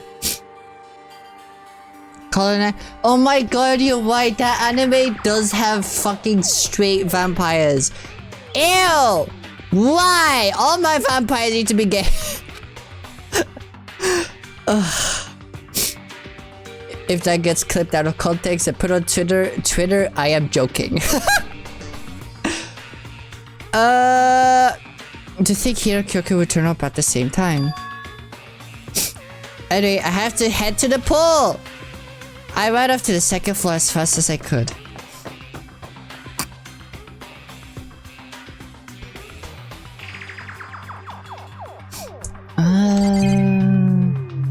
There. Kyoko! How's my baby girl? Kyoko and... Man, I have had the worst day. Hito? What? Okay, let's start with Celeste. I'm positive that is the suspicious individual that attacked me. Apparently, that ridiculous subject is Hiro. I'd ask Kyoko for the details if I were you. Right. I found Hiro. He was jammed into the pool locker. It looked like he was fast asleep, so I kicked him and woke him up. Don't be mean! I still can't believe you kicked me! I would want to be kicked by Kyoko. That's really hard. You could have been a little more gentle about it, like, I don't know, close my face or something. No! That's my privilege as the gay girl. What? That's creepy. Anyway, Kyoko, where have you been this whole time? You just disappeared all of a sudden without a trace. Wow. There was something I had to check up on. What do you mean? Never mind. I can't never mind. Nothing. Never mind. Hey. Okay, wife. Okay, I listen to you obediently. I listen to everything you say. More importantly, she says that, but does she have any idea? Does she know people think she might be spying for the mastermind? First of all, Hiro, you need to explain to us why you're dressed like that. Well, I mean, I have no idea. And Eden the Vampire Cosmonaut, although she be more ace, maybe? Who is that? Well, I will be reading ᴊᴇɪᴅ. There's one character, but he's not really a vampire. No. Thanks for a pleasant hour. Hope to see you next time. Thanks for coming by, P. Thank you for the lurk. Thank you. And I'll see you next time. Also, Mocha Akashiya. Although it's been a long time since I've seen that show, I don't know if she put noun pounds on one of the girls or in anime on the manga. That's so gay. 1 second I was asleep. I don't know how that happened. Then I woke up and then I was here. I don't care. Do something about the costume. It pays me just to look at you. Well, I don't know what's up with this thing, but I can't actually get it off. A little help? Why would you make something that you can't take off by yourself? I didn't make this stupid thing. There's a clasp in the back that's keeping you from getting it off. It looks pretty sturdy. I don't think you can get it off on your own. You don't really have a choice. Let's help him. It took everyone's help, but slowly we were able to get Hiro out of the suit. It took a few minutes, but eventually we got all the pieces of it. So it's definitely not Hiro then. Because, like, he couldn't have put it on himself. Free at last. Is it kind of weird how perfectly the suit fits Hiro? So then... More to the point, nobody but Hiro would be able to wear that costume. Wait, what? Hold on a sec. Honestly. Don't bother trying to act innocent. The blueprints were in your room as well. Is that okay? In other... How do you know? Celeste? How do you know that? It is obvious to everyone that you made this costume. That's true. I saw the blueprints myself. Yeah, oh. Ugh.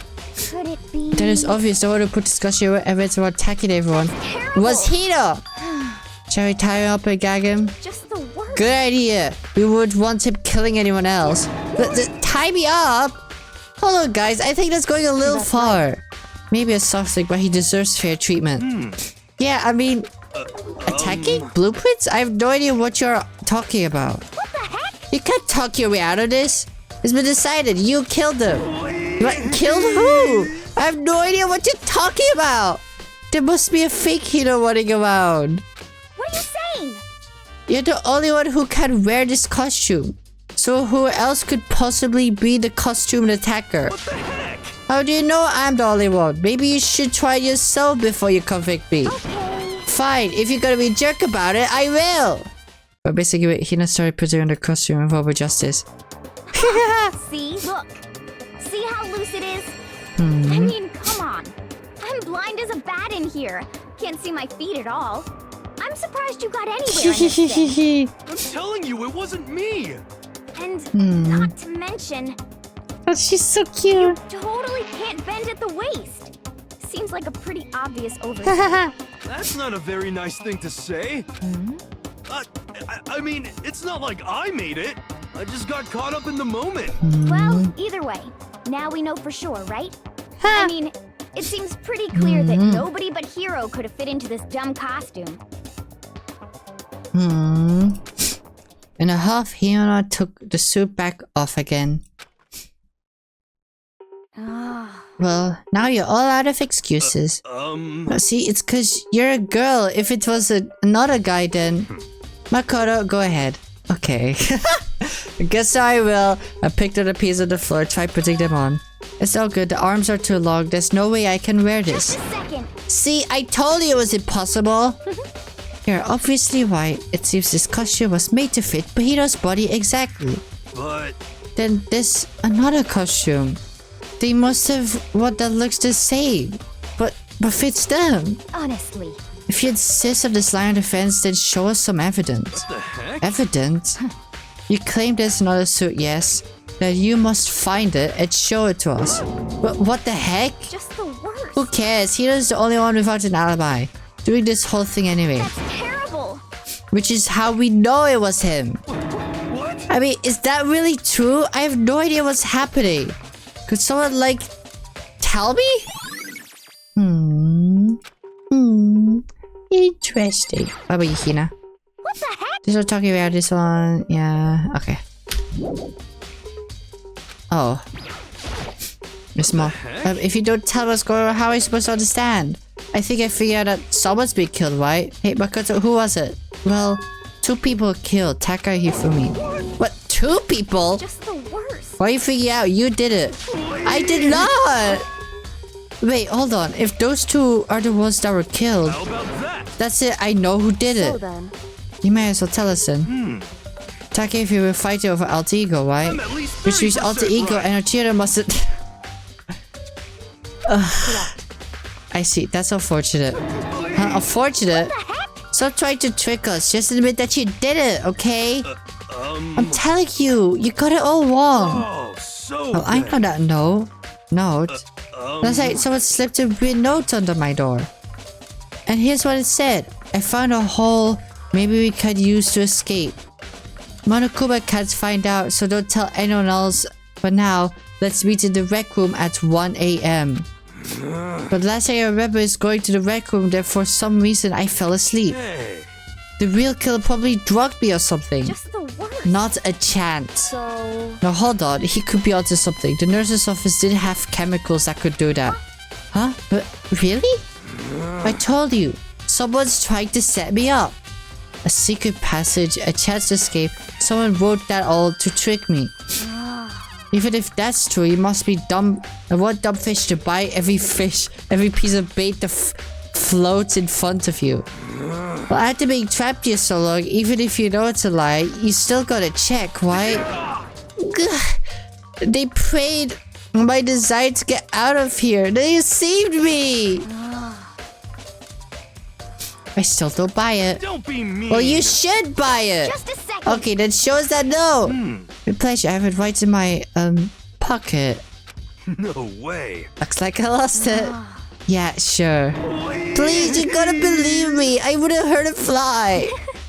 As I said before, if you want us to believe you, you must produce evidence. Can you show us the note?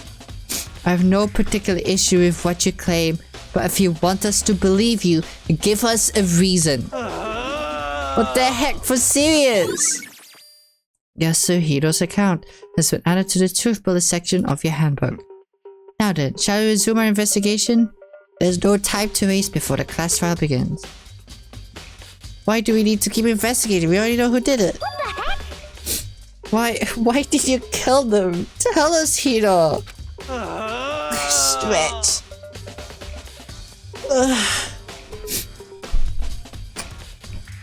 Girl, it's like I said.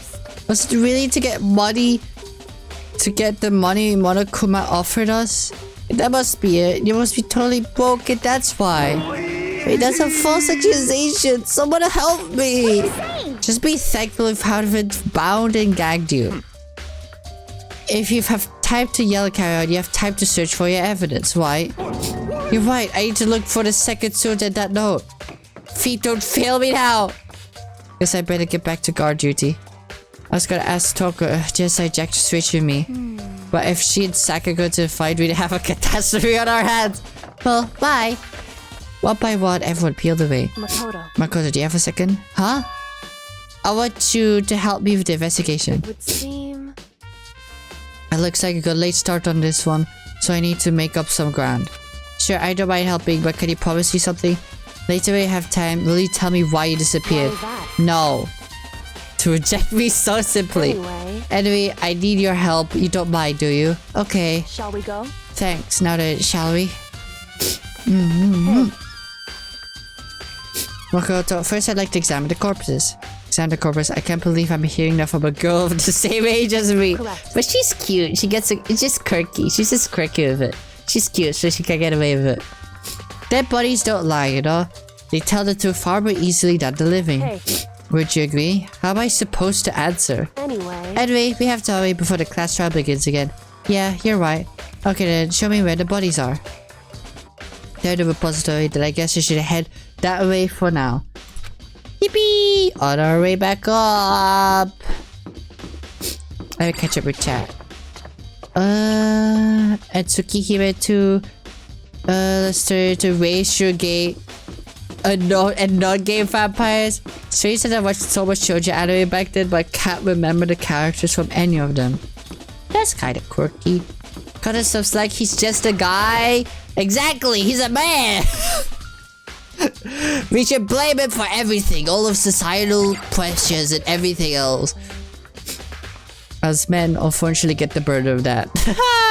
Hifumi and Taka, for a moment, Kyoko seemed to go rigid. But only for a moment. So then. Well then, let's get started. He crouched down next to Taka and without hesitation began poking and prodding the bodies. I knew it. Makoto was right. They were killed using similar weapons. Her movements were so smooth. She was so calm. Seeing how comfortable she was actually made me feel a little more comfortable. Aww. I see. Makoto, I found something. You did? Remember the wristwatch Taka always wore in his left hand? He did?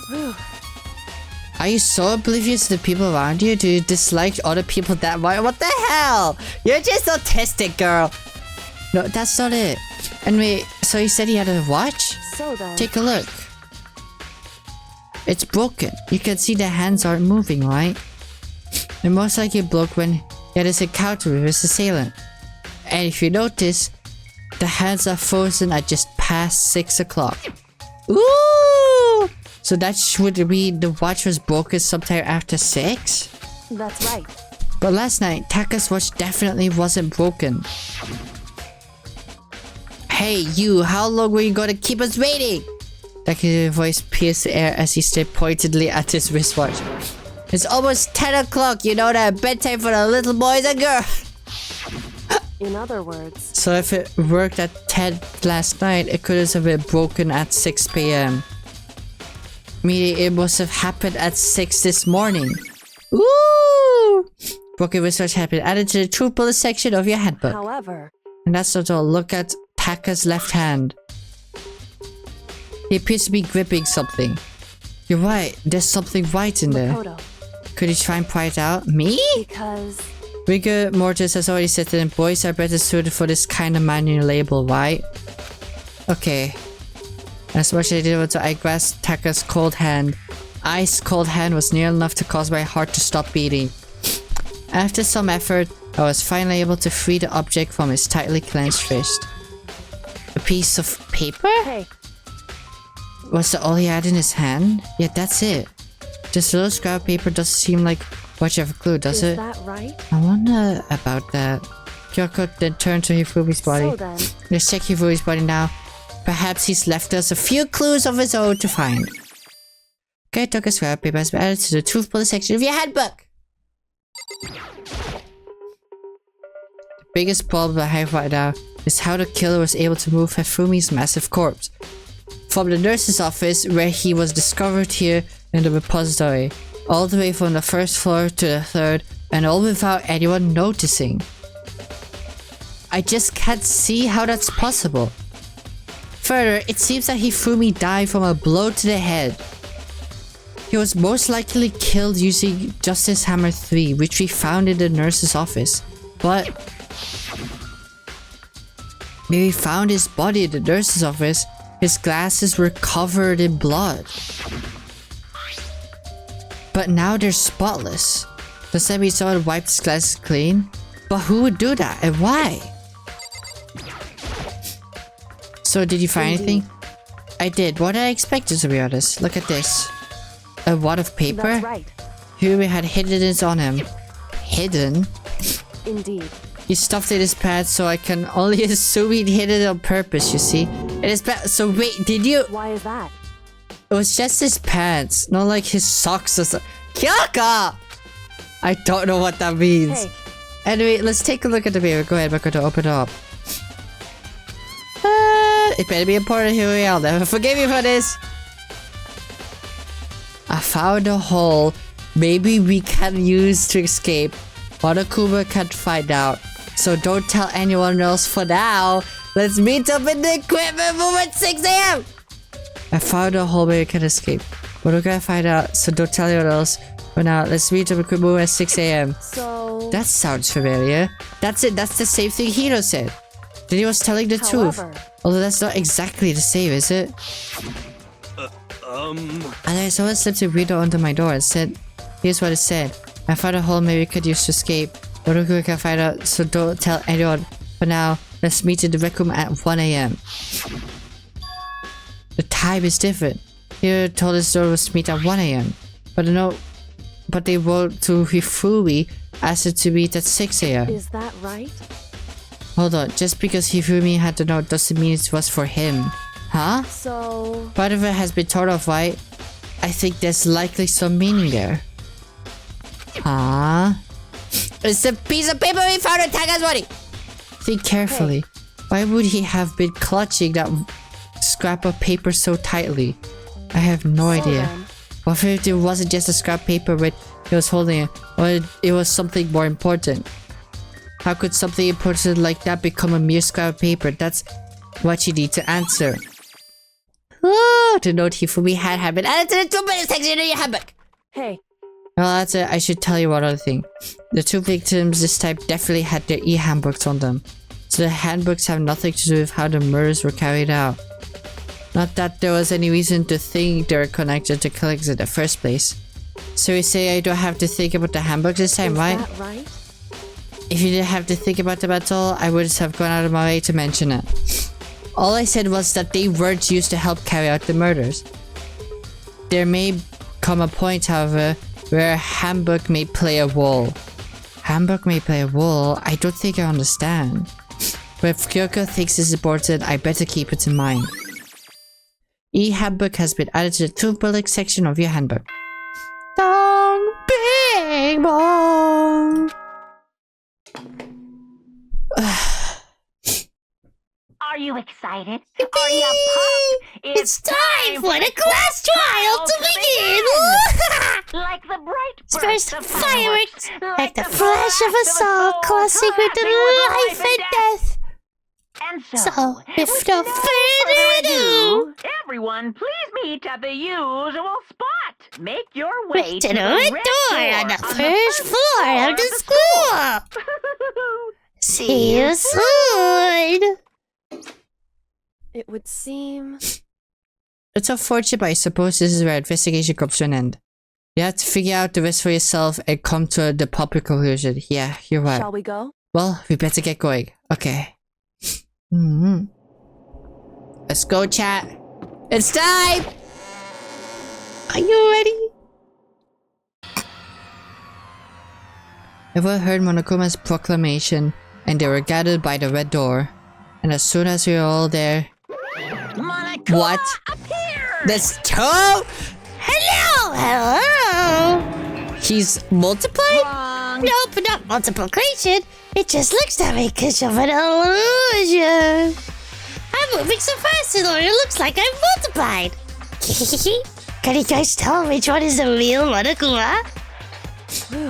Can we just get on the elevator already? Boy, play along, play along, play along. Stop talking. We're not here to play with you. Okay, fine. Hey! Then if everyone's here and ready to go, please board the pain train or elevator.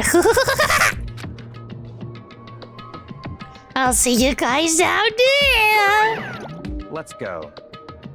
Okay then, shall we? Please. Hold on, I'm not mentally prepared yet. What the heck? You'll never be mentally prepared. You can't run away anymore, you gotta pay for your sins. I told you already, I didn't do this. For serious. That reminds me, did you ever find the other costume or the note? Well, no, but... how fortunate. Then it would seem we have our culprit. Hey. Monokumatosis? Hell yeah! This is the place to talk about it. Safe accusations for when we get to the courtroom. That's right. She's right. Let's get down there first. Then the story can really begin. Yeah, good idea. That's right, we have to. I have to do it. I can't let whoever killed Hifumi and Taka get away with it. For everyone who's still alive. And for 2 that lost their lives.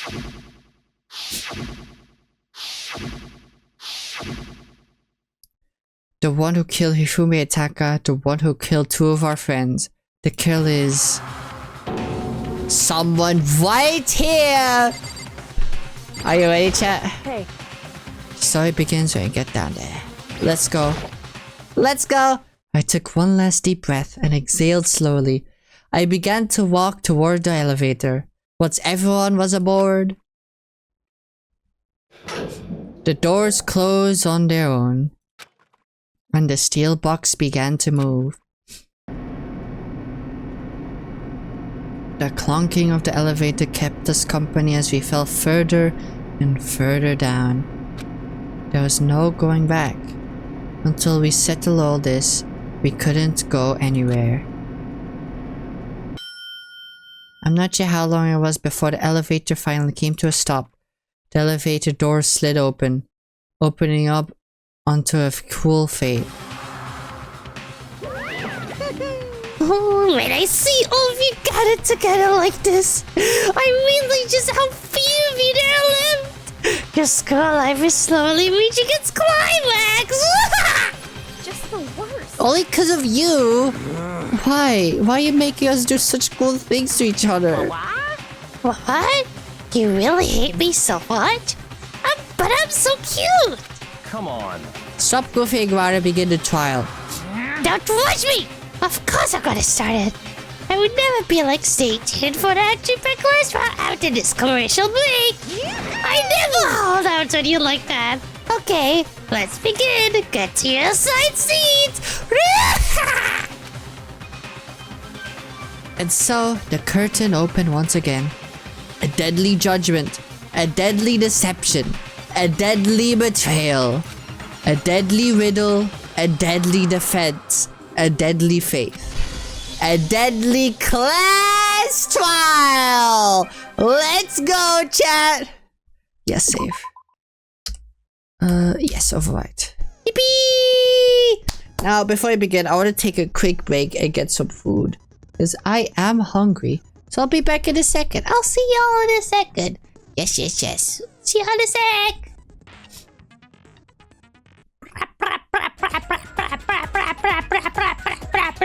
Hello, chat. I'm back. I'm reheating my leftover ramen that I didn't finish all day. Not instant ramen, by the way, like actual ramen from a place I bought. I ate most of the noodles already. I showed some ad break. Ah, it's just so good. Okay, let's continue. Class trial, all rise.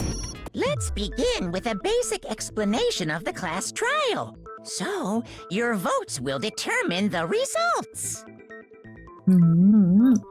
Okay. If you can figure out who done it, then only they will receive punishment. But if you pick the wrong one, then I'll punish everyone besides the blackened. And the one that deceived everyone else will graduate. Yippee! Now then, to begin with... We already know who did it. Was that? It was Do Hiro. we? He does not have an alibi for when the murders took place. Alibi? And we found him in that suit. Hell yeah. Preach, queen. Preach! Slay that man. Don't deny it. You killed them. I didn't! Someone knocked me out! I was asleep the whole time! I don't know anything about it! Shut your murdering mouth, murderer! Who are you calling a murderer? I am sorry to say, Hiro, but we do have evidence. Blueprint for the suit. Parts we assume were used to build it, and all of it was found in your room. You have to admit, the evidence is quite compelling. It points to you as having created the suit and wearing it while committing crime after crime. Interesting. How many times do I have to tell you? I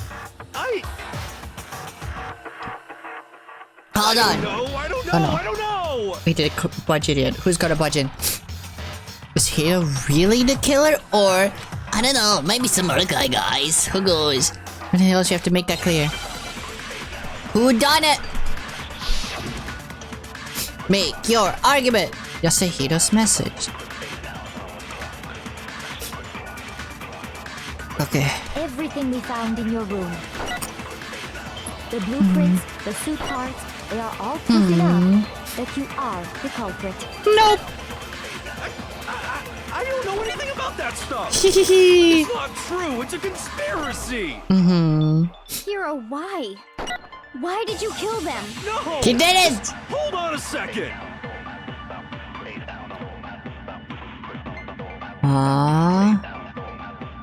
Oh, the handwriting. I'm stupid. Everything we found in your room. The blueprints, the suit parts, they are all proof. What's that wrong? Oh no, that's correct. Let's go. Peek, peek, peek, peek, peek. Are we sure Hero really made those blueprints? Yep. What do you mean?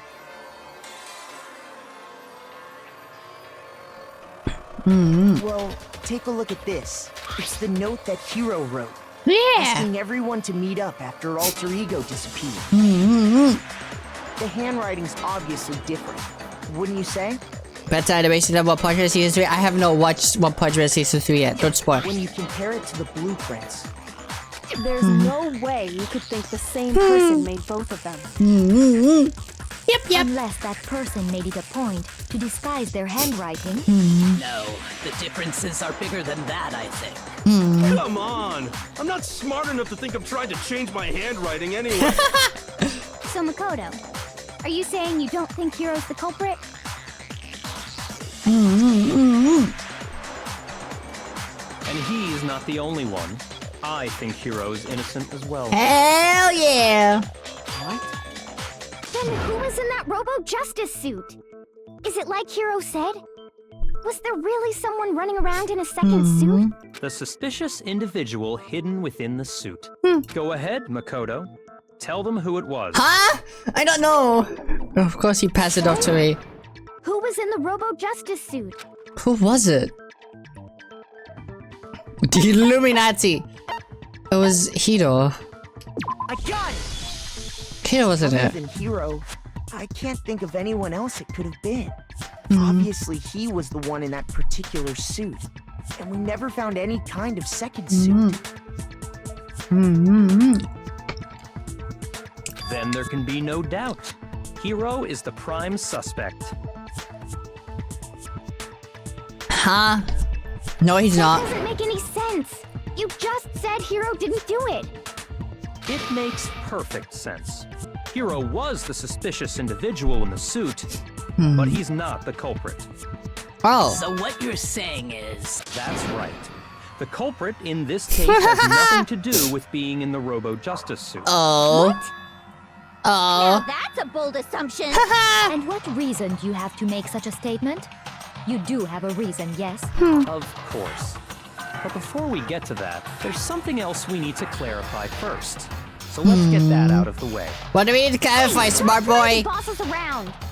What do you need to clarify, pretty boy? All things have a proper order. So what is it? What needs to be clarified? We must clarify the method of transportation for Taka's lifeless body. Oh. Okay.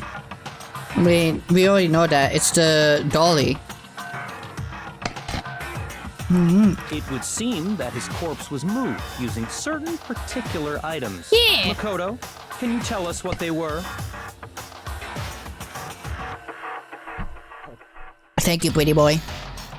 We don't know what it is. Dolly. Yeah.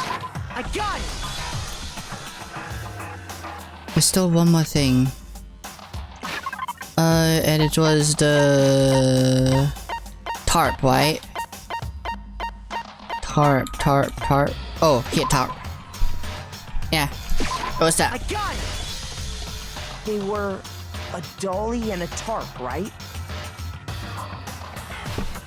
Sorry if my tracking loses something. I'm drinking the broth for the ramen.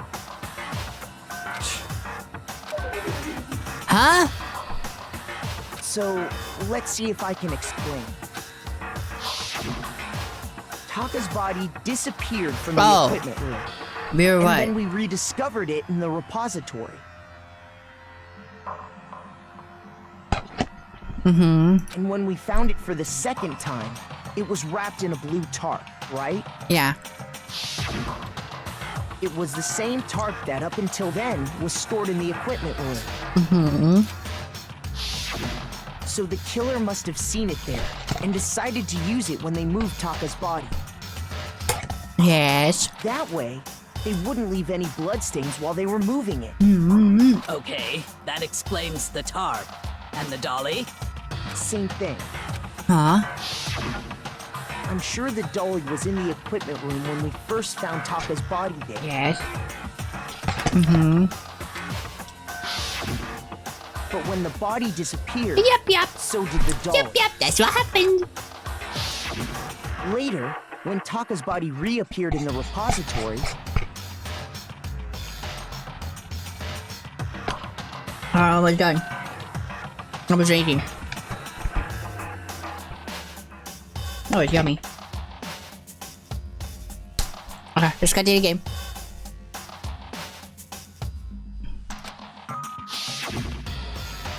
so did the dolly. Yeah!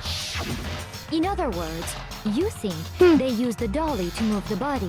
Am I right? Yeah. But are you sure you are not mistaken? Huh? Are you absolutely positive the dolly was in the equipment room when we found Taka's body? Yeah. The dolly was made specifically for moving large objects between the repository and the art room. Yeah. It would be very strange indeed to discover it had made its way to the equipment room. Is it not possible that it was in the repository all along and you simply didn't realize it? What? She's raised an objection. How do you respond? There is no shame in being wrong. Nobody expects much from you anyway. What the fuck? You accepted the fact that you rarely understand what is going on. What do you mean? around I am you. the one who solved the last two cases. I've never had anyone sound so nice or being so mean, but maybe I can change their mind. It's okay, Makoto. It's okay, Makoto. The first time you go through it, you do like, oh, what's that? And then you're fully into it. Then you kind of go back. Then you need many people like that who are nice, but also really mean. Not talking about experience. They're not. If I could just explain to them why the dolly must have been moved from the equipment room to the starting gossip girl. Thank you for the hydrate, cow.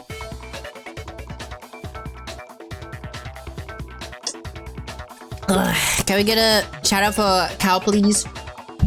Thank you. Idea has been added to the bullet time battles. Would you like to hear more? Sure. Let's talk about reloading. Starting with this next bullet time, we're gonna add more and more ingredients to the recipe. At the bottom of the screen, underneath the tempo marker, you'll see ammo amount. Up until now, there hasn't really been a limit on how you destroy your opponent's statements. But from now on, just locking on and pressing the left mouse button won't be enough to handle them. That will cost you 1 bullet to destroy a single remark. Once you run out of bullets, you can't destroy any more statements no matter how locked on you are. However, you can reload by pressing the tab key. It's like locking on, you'll have to press the tab key on the time of the tempo, man!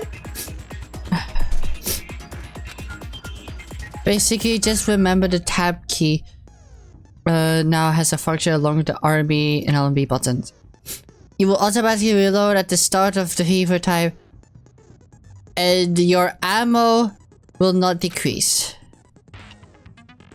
Oh, but if your action difficulty is set to gentle, you won't have to reload at all. In which case, you can ignore everything I just said. But then good luck and have fun. Okay.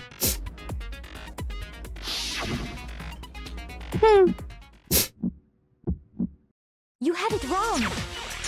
I cannot agree. You are a fool. So pathetic. Lies will get you nowhere. Do your worst. Away with you. You miserable wretch. I cannot agree. You are a fool. Lies will get you nowhere. Do your worst. You miserable wretch. This is actually so hard. I cannot agree. You are a fool. So pathetic. Lies will get you nowhere. I cannot see! Away with you. You miserable wretch. I cannot agree. You are a fool. Lies will get you nowhere. Do your worst, you miserable wretch. You miserable wretch. No! I couldn't see! There you go. I cannot agree. Yippee! I cannot agree. This should Fuck prove you!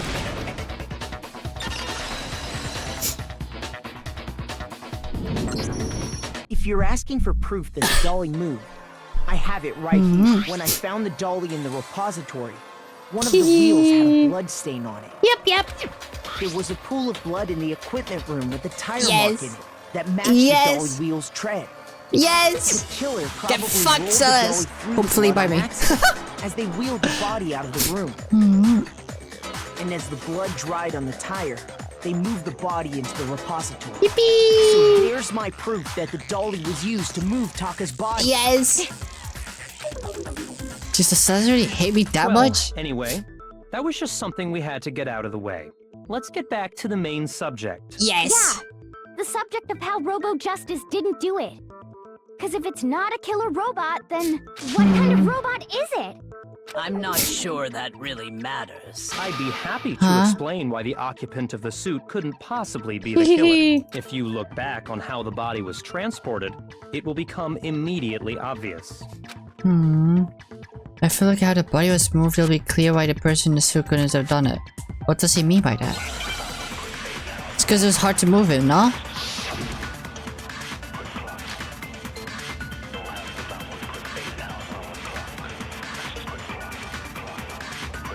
As we know, Taka was killed in the equipment room. And from there, the body was moved to the repository, correct? Yeah, the culprit wrapped the body in the tarp, Yeah. then loaded it onto the dolly and wheeled it off, right? Now, keep in mind that the dolly doesn't have a handle. Yes. Well, yeah, but even without a handle, all you'd have to do is bend over. Ha! You can't do the costume! No, that's wrong.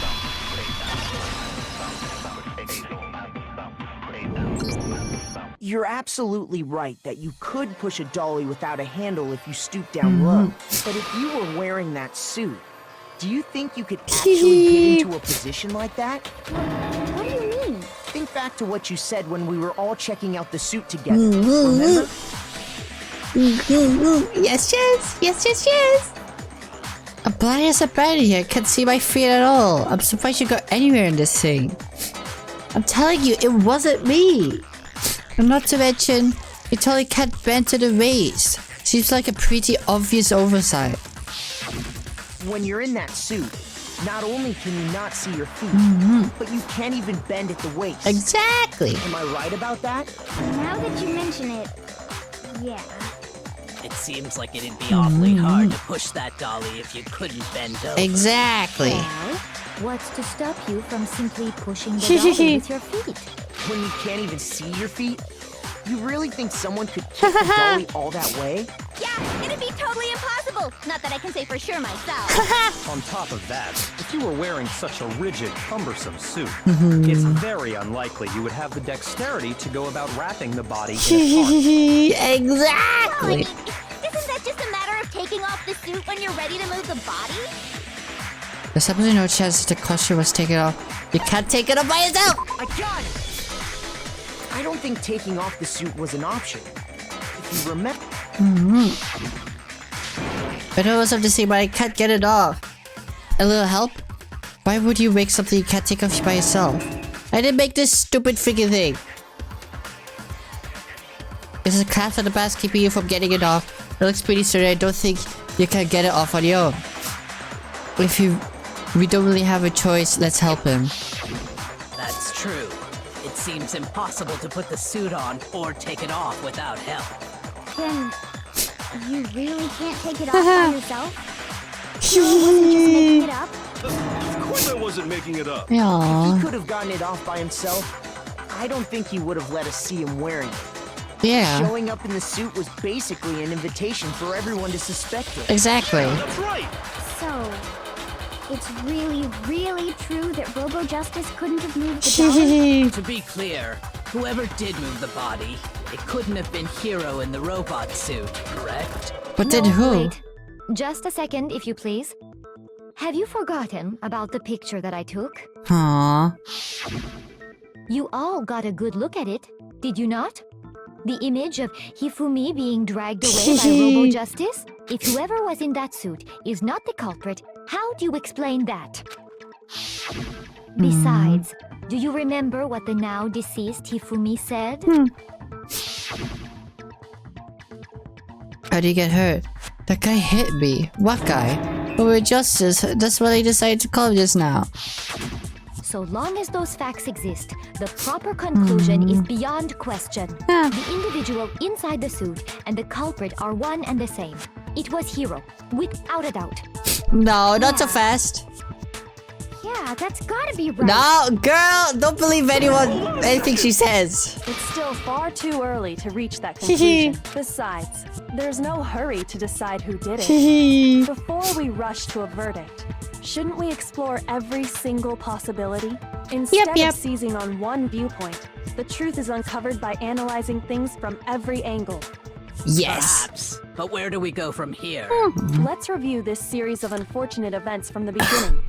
Maybe we'll uncover something new. What a pain in the ass! I don't disagree, but our lives are on the line. If this is what it takes, we have to do it. Let's do it! Plus, maybe we'll get to find out where the heck Kyoko was when everything went down. All right then. Let's take another look back at what happened. Hell I suppose yeah. we could start with this morning.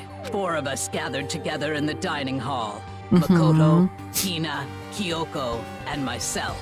Yeah. We waited there for quite a while, but nobody else showed up, so we went to look for everyone. That was around 8 a.m. And as soon as we split up, Kyoko went missing. Yeah. Soon after that, Hina found Celeste in the rec room and quickly came to get Makoto and me. It seems I was unconscious for about an hour after I was attacked by my mystery assailant. I know it was an hour because I remember being attacked a little after 7.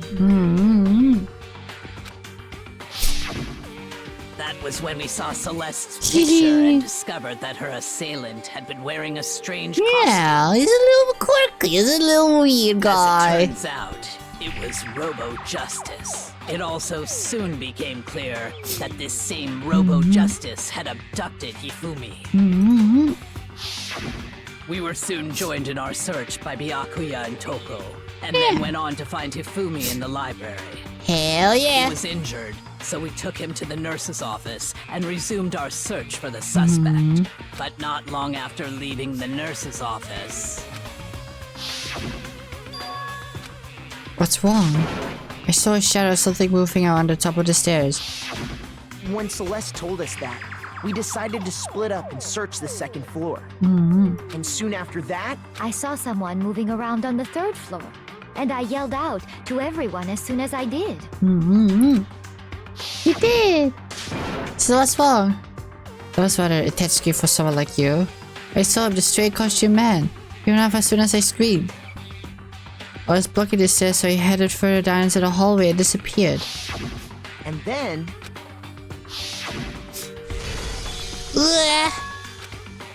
What's that? Kyoda said it must have been... Hifumi, he's in the nurse's office. This better come on, we have to go back. At that point, we decided to divide up into 2 groups. Yeah. Celeste, Hina, and I went back to the nurse's office, while Sakura, Byakuya, and Toko chased after the suspect. I'm back. Welcome back! When we got back to the nurse's office, we found Hifumi, dead. And that's when we heard the body discovery announcement. I left Celeste and Hina there and headed back to the 3rd floor to let the others know what had happened. Yeah. Meanwhile, we had just discovered Taka's body in the equipment room. We must have found both bodies at almost exactly the same time, because we heard the same announcement not long after we discovered his body. And that's when I told you guys about Hifumi. Then the 3 of us headed for the nurse's office. But right after we left the physics lab, we ran into Celeste, who'd arrived after us. And she told us something very surprising. Hifumi's body has disappeared. We rushed back to the nurse's office and saw that she was right. Then we remembered we'd left Toko passed out in the equipment room, so we hurried back again. This can't be happening. Are we all hallucinating this or something? But when we got there, we discovered that now Taka's body had also gone missing. Next thing we knew, we were searching the school for 2 missing dead bodies. And after some time... Celeste informed us that she'd found the bodies, and we all headed to the repository, which is where we rediscovered the corpses. Celeste is doing a lot of things in this case. I see. The whole thing sounds exceptionally complicated. It certainly seems to me that these are not a simple series of connected events. Okay, well, if that's true, then what? Rather than a single series of events, I think we have to consider each murder a separate situation, and from there, we can uncover the contradictions surrounding all of them. Now then, let's get started, beginning with what happened to Taka. Hell yeah, the contradiction of what happened to Taka. When we talk over the truth of this case, I have to find them no matter what. Make your argument! Monokuma File 3.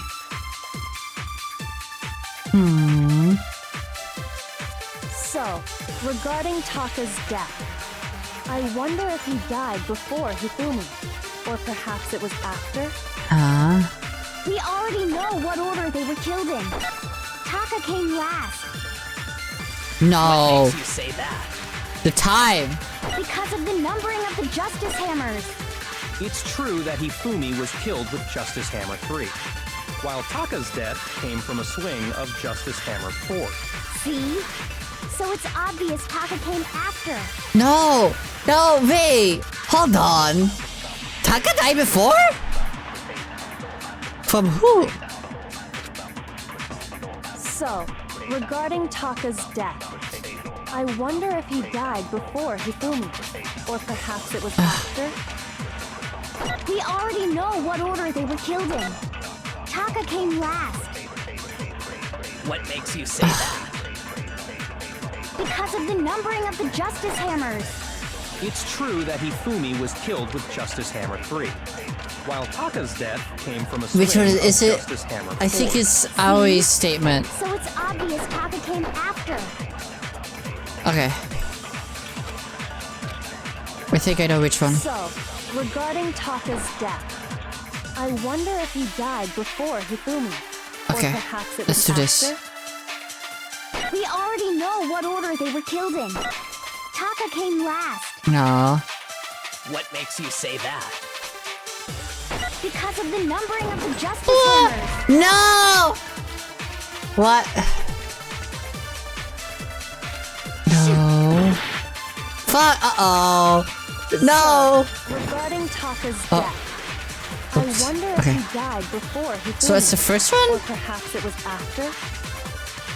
We already know what order they were killed in. Oh, no, I know what to do. Fuck. Uh-oh. So, regarding I will Taka's slither her death, health. Okay. I wonder if he died before Hifumi, or perhaps it was after? We already know what order they were killed in. Taka came last. Okay, there we go. What makes you say that? There we go. We got this side chat. Because of the numbering of the Justice Hammers. No! It's true that Hifumi No! was killed with Justice Hammer 3. I while fucked Taka's up. death came No! from a swing of Justice Hammer 4. See? So it's obvious Taka came after. Come on, come on. Regarding Taka's death, I wonder if he died before Hifumi, or perhaps it was after? We already know what order they were killed in. Taka came There we go. last. Come on. Come on. What makes you say that? Because of the numbering of the Justice Hammers. There we go. But then, fuck you. Fuck you, Gary. Okay. Hold on. There's no reason to assume that the hammers were used in the same order as their numbers. If anything, that's just another way the killer tried to disguise their actions. So you're saying the culprit wanted us to think the hammers were used in order, but in reality, Taka was killed before Hifumi? Okay then, let's see the proof. Evidence at 5. Ugh. Oh, Hagbags. Fuck, I hate. This is the one I hate. Okay. Fuck! Wristwatch! Wristwatch! Okay, I figured it out. Where's R? I need the letter R. The letter R. Oh, it's already there. So I. S. No. Wrist. And a W. I need a W. W. And then A. No, wait. No! I didn't mean to shoot that, no! Wait, continue to be. No! Oh, fuck. What?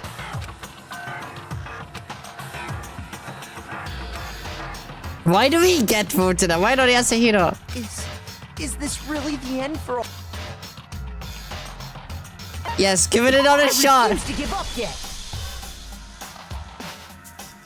What? Okay, it just goes back to...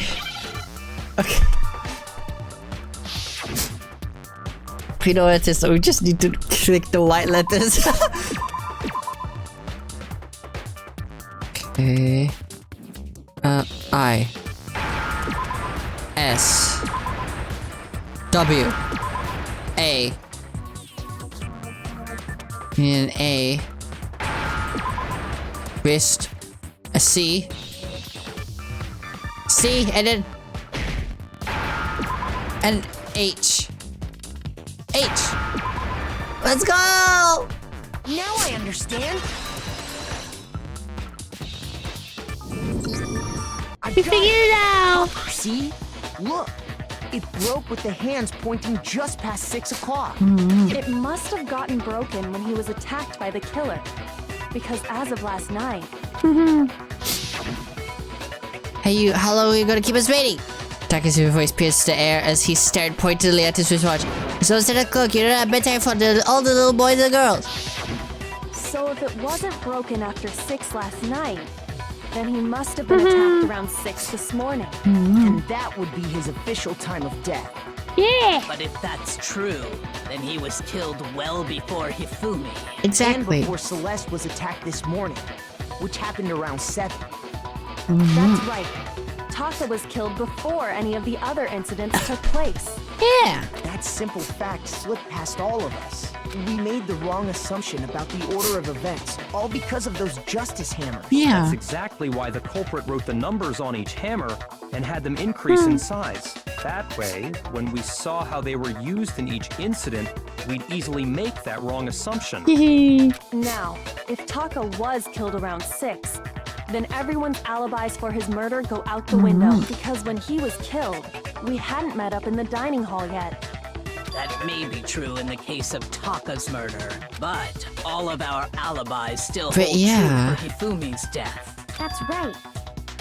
With him, at least, we're all safe. What? What's that? Given that says it must have been Hifumi. He's in the nurse's office.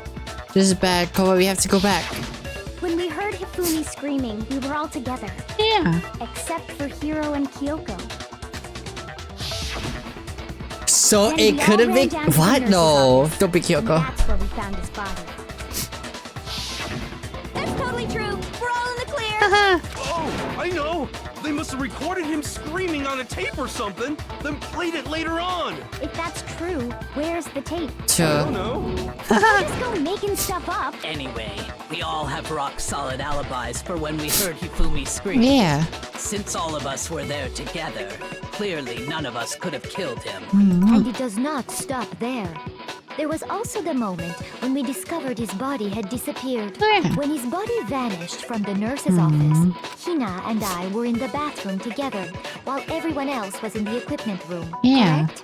And then there's the disappearance of Taka's body from the equipment room.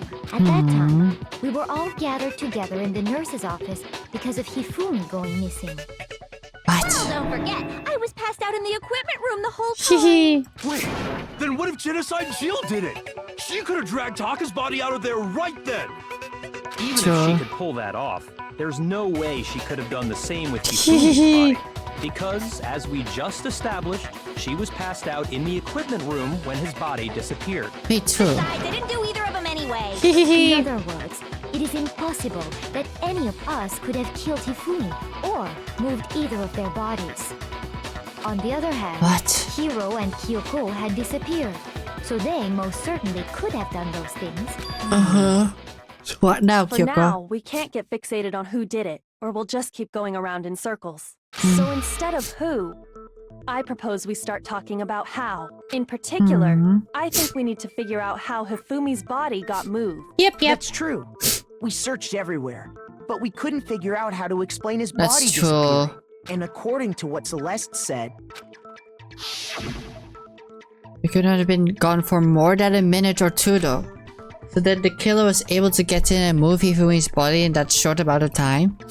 It would seem so. his body apparently disappeared in the 1 minute her and Hina took their eyes off of it. But to carry that much weight from the first floor up to the third in that short amount of time? Yeah. That's fucking weird. It'd be impossible. Well, what if I told you there was a way to make the impossible What? possible? What? How? If the dead body were to move itself. Huh? The dead body moved on its own? No! Not another... Oh my god. Poor I Yasuhiro. don't think it has anything to do with the occult. I think what she's implying is we thought Hifumi was dead, but perhaps in reality he was still alive. Huh? He was alive? What? Are you saying Hifumi wasn't carried out of the nurse's office, but simply walked out on his own? What? I mean, we found his body. He was dead. Perhaps he was simply playing dead. That it isn't possible. The idea of Hifumi was still being alive. Is it possible? Check me! Did I explain his glasses? Because if he moved his body, he would have wiped his own glasses. That was just blood on the fucking glasses. Oh my god, what? Are you saying that when we first found Hifumi in the nurse's office, there's a chance he was actually still alive? No, it is impossible. Hifumi was dead, without a doubt. And you know that how?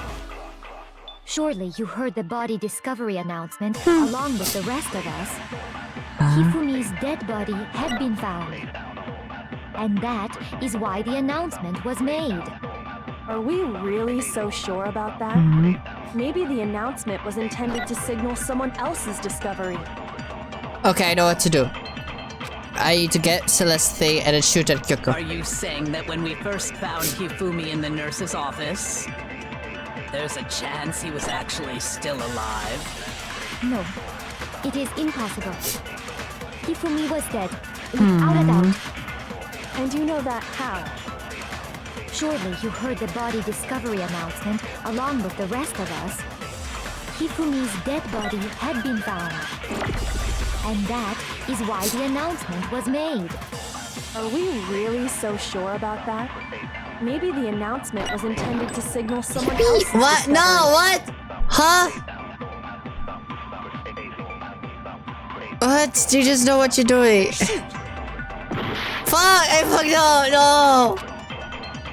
Are you saying that when we first found Hifumi in the nurse's office, there's a chance he was actually still alive? No, it is impossible. Hifumi was dead, without a doubt. And you know that how? Surely you heard the body discovery announcement But he along with shoots the rest Celeste. of us. Hifumi's dead body had been found. No! Shoot!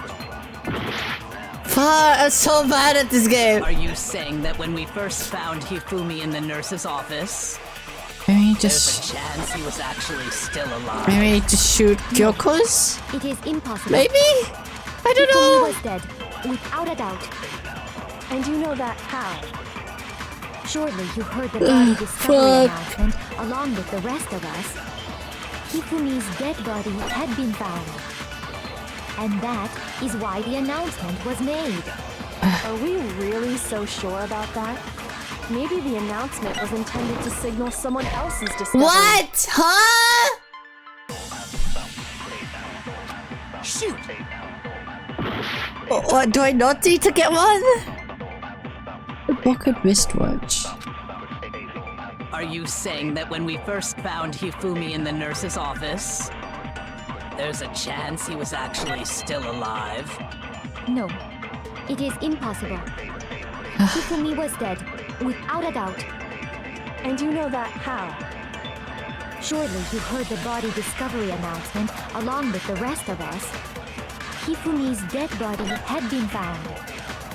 And that is why the announcement was made. What? Are we really so sure about that? Huh? Maybe the announcement was intended to signal someone else's discovery. No, do I need to shoot Celeste? I don't know what I'm doing. Shoot! What?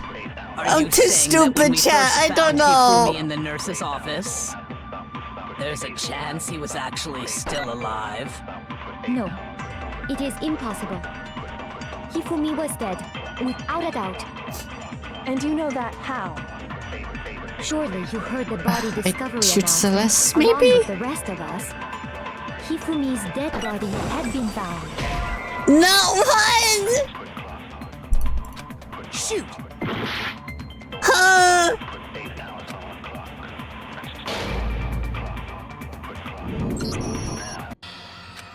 Man, game over again.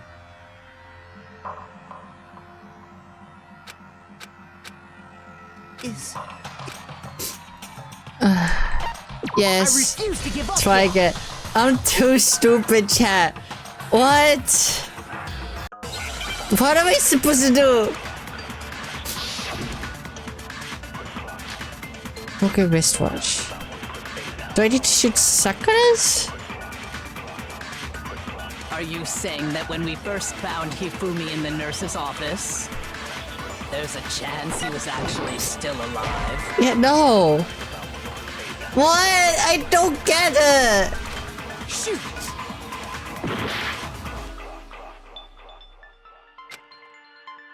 Are you saying that when we first found Hifumi in the nurse's office, there's a chance he was actually still alive? No, it is impossible. Hifumi was dead, without a doubt.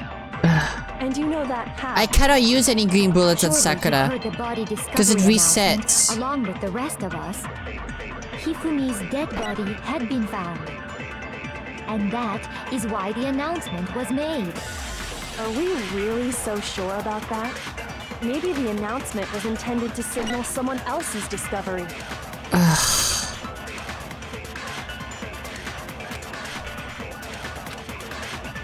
Are you saying that when we first found Hifumi in the nurse's office, there's a chance he was actually still alive? No, it is impossible. Hifumi was dead, without a doubt. And you know that how? Surely you heard the body discovery announcement along with the rest of us. Hifumi's dead body had been found. And that is why the announcement was made. Are we really so sure about that? Maybe the announcement I could was try intended that. to signal someone else's discovery.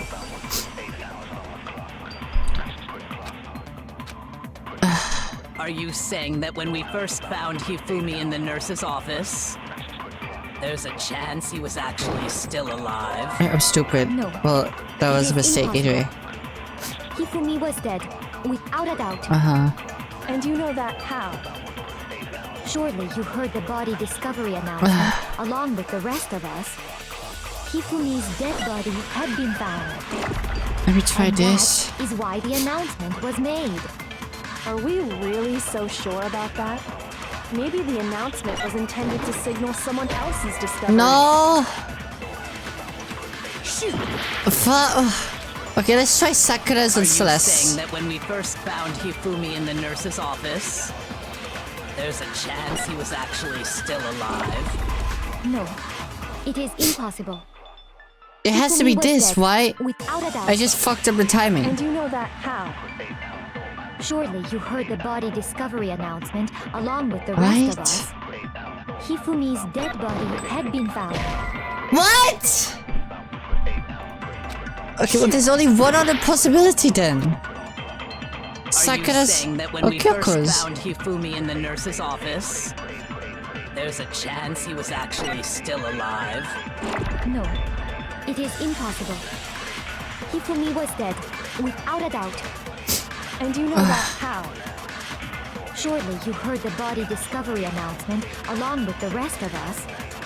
Hifumi's dead body had been found. It's just what, And yeah. that is why the announcement was made. Are we really so sure about that?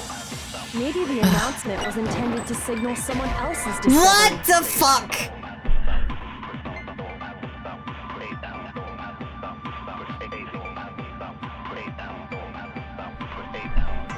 Can I get Kyoko somehow? Are you saying that when I we think first it found resets Hifumi though, in the no? nurse's office, there's a chance he was actually still alive? No, it is impossible. Hifumi was dead, without a doubt. And you know that how? Surely you heard the body discovery announcement along with the rest of us. Hifumi's dead body had been found. And that is why the announcement was made. Are we really so sure about that? Maybe the announcement was intended to signal someone else's discovery. Someone else's discovery. Are you Oh, saying I that can't when take we it. first found Hifumi in the nurse's office, there's a chance he was actually still alive? No. Okay, and then you do it, It is Celeste. impossible. Hifumi was dead, without a doubt. Okay, we got this. And you know that We got this, chat. Surely you heard the body We got this, chat. discovery We got this, chat. announcement We got this, along chat. with the rest of us. Hifumi's dead body had been found. There we go. Fuck you, gay. Oh my god. Was the body discovery announcement that was that's made so stupid. really intended for Hifumi? Of course it was. The announcement played right after we discovered his body. Maybe. But that was also the same time that Taka's body was found. That's right. It wasn't long after finding his body that we heard the announcement. Yeah. So there's a good chance we've made a mistake in there somewhere. I Uh-huh. think we've confused whether the announcement was for Hifumi or Taka. First of all, if two bodies had been found, there really should have been two announcements. Maybe Monokuma simply got lazy and rolled them together into one. What do you say, Monokuma? Any comments? Well, it's a very sensitive issue, so I can't go into too much detail. But what I can say about the body discovery announcement is that it's only broadcast when 3 or more people find a dead body for the first time. That Okay. didn't answer our question, man. We're asking if you're a lazy bum. No, actually, that was plenty. Huh? What? He said it's only broadcast when a body is discovered for the first time, which means even if we find the same body again later, he won't make the announcement again. What? If that's true, then why was the announcement made again later on? Later on? What? We heard the body discovery announcement twice. Wait, did we? Second body discovered. The first time we found each body in the office equipment room. And the second time when both bodies were, I guess both were rediscovered? I got it! I guess? We heard it a second time in the repository when we rediscovered the two bodies. Huh? Ding dong. Oh yeah, we did hear it! After so long time, which you may you hurry like the class trial over here. It didn't seem weird at the time, but it contradicts what Monokuma just told us, doesn't it? Exactly. If we were actually rediscovering both bodies, the announcement shouldn't have played. Yeah. And in reality, when the two dead bodies were rediscovered, one of them was actually being discovered for the first time. So, when we found Hifumi the first time in the nurse's office, he wasn't actually dead yet. Meaning, he wasn't actually found dead until we came upon him in the repository. And that's just part of it. There's one other thing that leads me to believe he was still alive in the nurse's office. The handkerchief, right? Because he was super good at playing dead! Bada bing, bada boom! That is the worst logic I have ever heard. But honestly, I do not think there's anything that can prove he was still alive. Okay then, let's take another look at the events Celeste's surrounding the mighty discovery of his suspicious right now. body. Then it should become clear whether he was really alive or not. This whole thing is pointless. Yes, we proved that Shifumi was still alive after Fine let it show to everyone.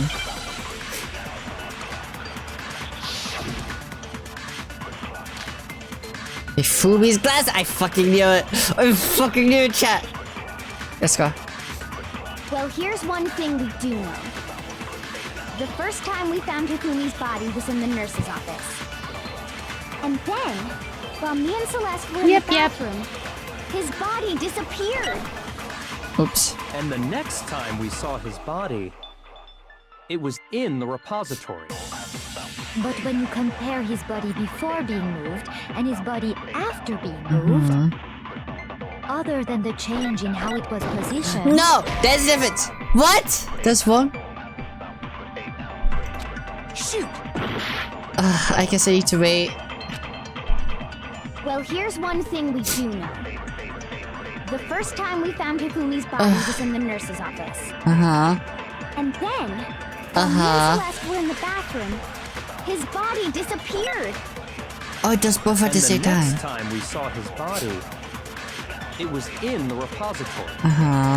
But when you compare his body before being moved and his body after being moved, other than the change in how it was positioned, there was no notable difference. Yes, there was a difference! You bitch, there was a difference! Fucking, the glasses! I'm so smart, chat. In fact, there was one clear difference between Hifumi in the nurse's office and the repository. His glasses. That fact alone proves that he was only playing dead in the beginning. Perhaps you'd like to fill the rest of us in? When we found Hifumi in the nurse's office, his glasses were covered with blood. But when we found him again later in the repository, they were spotless. And I found the item he used to wipe them clean in the nurse's office trash can. There is a found a trash can. There's it! Where's it? Here it is! I got it! It was a glasses cleaning cloth featuring a certain cartoon mascot. One look at the bloodstain on the cloth should make things clear. This piece of cloth was used to wipe Hifumi's glasses clean. And the mascot on the cloth is the same one that's on the digital camera, right? And whose digital camera was it? Hifumi's, of course. Hell yeah. The character was Princess Piggles from Demon Angel Pretty Pudgy Princess, I think. Why do you remember that? I highly doubt anyone but Hifumi would have brought something like this to screen. I see your point. And the only people here who wear glasses are... I wouldn't be caught dead using a tacky piece of garbage like that. A few tissues is all I need to keep my glasses clean. Then there's no question. It belonged to Hifumi. Hell yeah! So what you're saying is... What exactly? What I'm saying is, the blood on his glasses was wiped away using his own glasses cleaning cloth. Even if that is true, it does not mean he wiped the blood off himself. But who would benefit from a clean pair of glasses other than the glasses owner? Exactly. That's a good point. Then it must have been him. Yeah, exactly. So let's assume that Hifumi was still alive in the nurse's office. He pretends to be dead. Then when he's alone, he wipes his glasses clean so he can see. Then he stands up and walks out on his own 2 feet. And with that, the impossible task of moving his previous corpse becomes possible, wouldn't you say? Hell yeah. If he was just pretending to be dead. Yeah, why? What was with all that blood? Was it paint or something? The fridge in the nurse's office contains packs of blood for emergencies. He probably used one of those. True that. He figured if he was gonna play dead, he should go all out. So he just dumped it everywhere! But he got crazy with it and had to wipe his glasses off when he was done! God, what an idiot! And if Hifumi was still alive at that point, the disappearance of Taka's body is easily explained. Yeah. It should be perfectly obvious who must have moved Taka's Hifumi. corpse. Was Hifumi? I got it! It could only have been Hifumi. Exactly. While we were all gathered in the nurse's office, he went to the equipment room and took Taka's body. Exactly. That also explains how the door to the repository got locked. The door was locked? Well, after the bodies disappeared, we all went looking for them, right? So me and Sakura headed for the repository. But when we got there, the door was locked. But then who killed Hifumi? And the repository door can only be locked from the inside. Which means when Hina and Sakura got to the repository, someone was already inside. And it could only have been Hifumi, who just finished stashing Taka's body there. Exactly. He convinced us all he was dead. And when he saw his chance, he dragged Taka's body to the repository. So, Hifumi wasn't just another victim in this case. He was one of the assailants. But that means he took part in the murders. Yeah. I just can't believe Jesus it. Christ. If you're having trouble, would you like me to show you one more piece of evidence? There's more? Oh, What is it? absolutely. The single biggest fact pointing to his involvement has yet to be revealed. You know what I'm talking about, right, Makoto? The item he took off of Taka's the lifeless body. paper. I was like, what are you talking about, girl? But now it's obvious, the paper.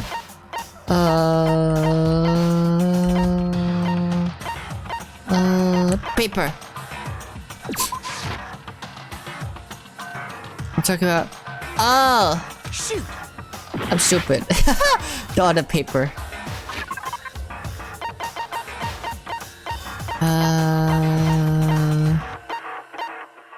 Yes, this. I got it!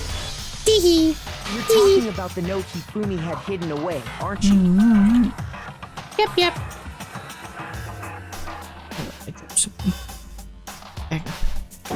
Hidden note? That's right. We found it stuffed in his pants. What? In his pants? Yes, his pants. Okay, well, forget about the pants. Take a look at what the note says. What is it? I found a hole maybe we can use to escape. Monokuma can find out. So don't tell anyone for now. Let's reach the equipment room at 6 a.m. That's the note I was telling you about. The one that told me where to go. Huh? Wait, this one's a little different. In my note it said, Monokuma can't find out, so don't tell anyone else for now. Let's meet in the rec room at 1 a.m. I see. Then this note isn't the same one Hiro got. It's not the same? In other words, the killer got in touch with another person besides Hiro. It was that person could only have been... He threw his pants! No, Taka. I got it! That's right! Taka! The killer used this note to draw out Taka and murder him. Hello? Over here! Objection! Objection! I don't really understand what's going on, but Hifumi had that letter, right? So whoever wrote it wasn't drawing out TikTok, they were drawing out Hubby! No! Just to be clear, TikTok is Taka. I'm getting to that, you dumbass. Yes! Why must you ruin it every time? But Genocide Jack is seriously scary, but still, I can't let it get to me. Yep.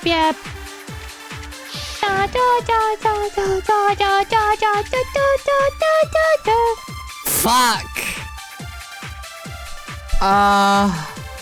Hubby had the note, right? Then the person it was intended for must have been Hubby! But remember what the note said. What time did it say to meet? Oh, the Pokemon wristwatch. The time doesn't matter. Pokemon The wristwatch. note has nothing to do with TikTok. Wristwatch! Fuck you! No, that's wrong. Fuck you. It all makes sense.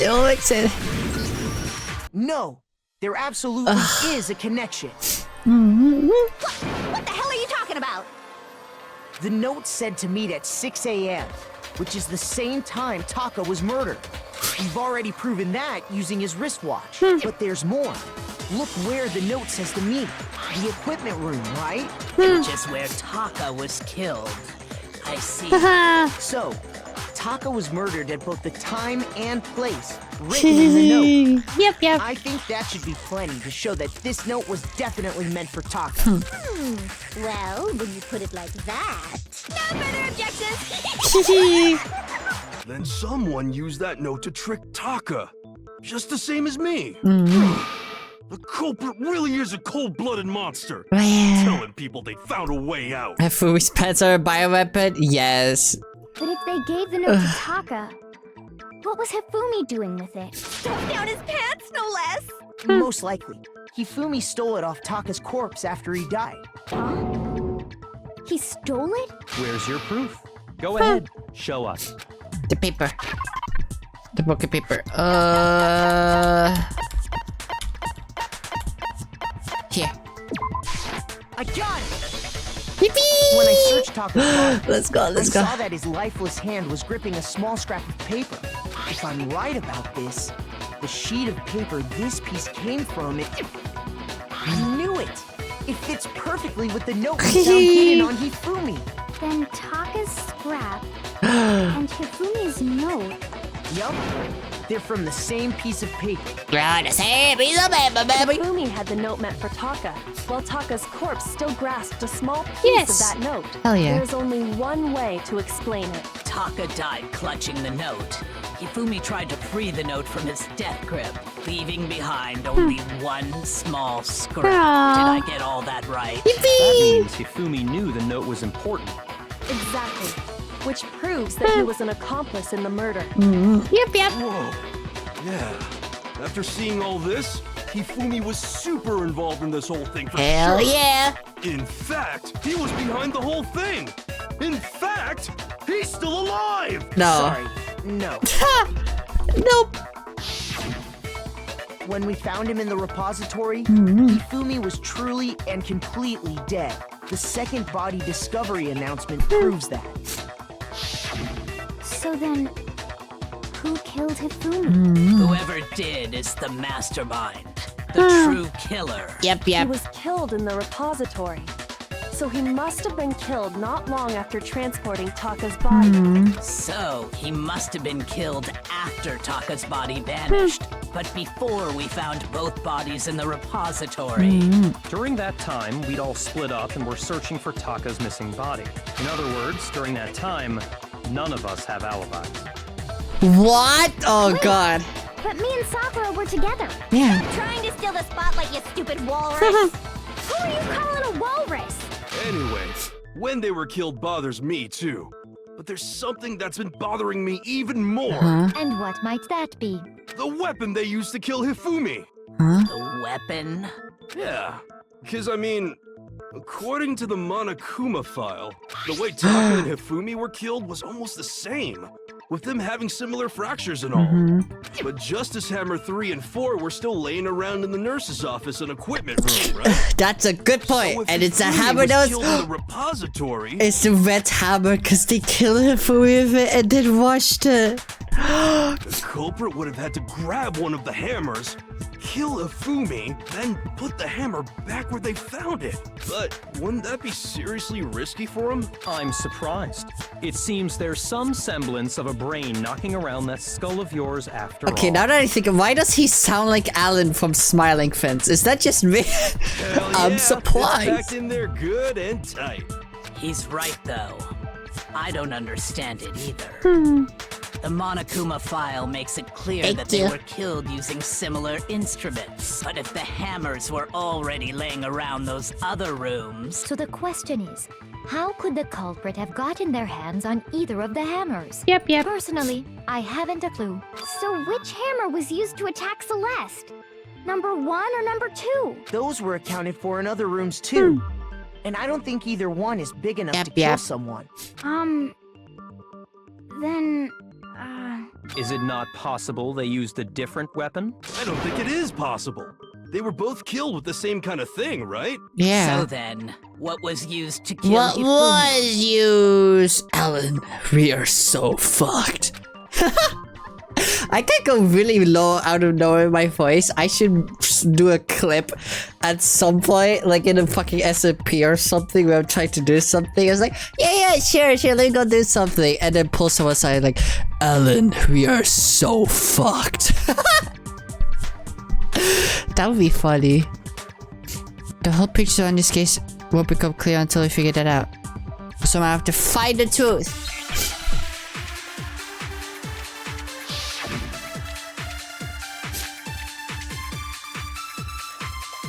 The spotless hammer.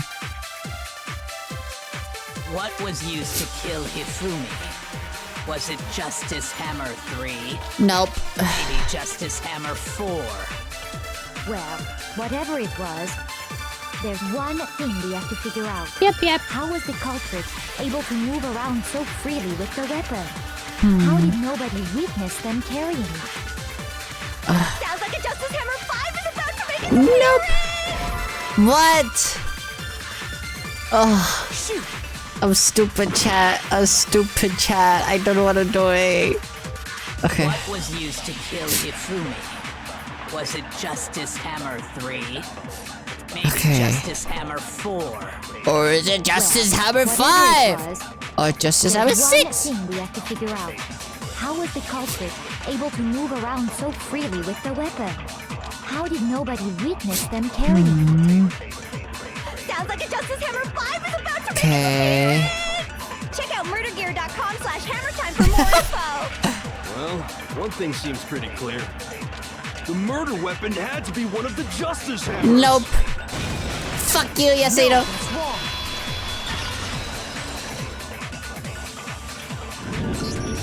Someone got big paws, a skirt to dress hide in, or pants, so got a It was pants. something completely different. But seriously?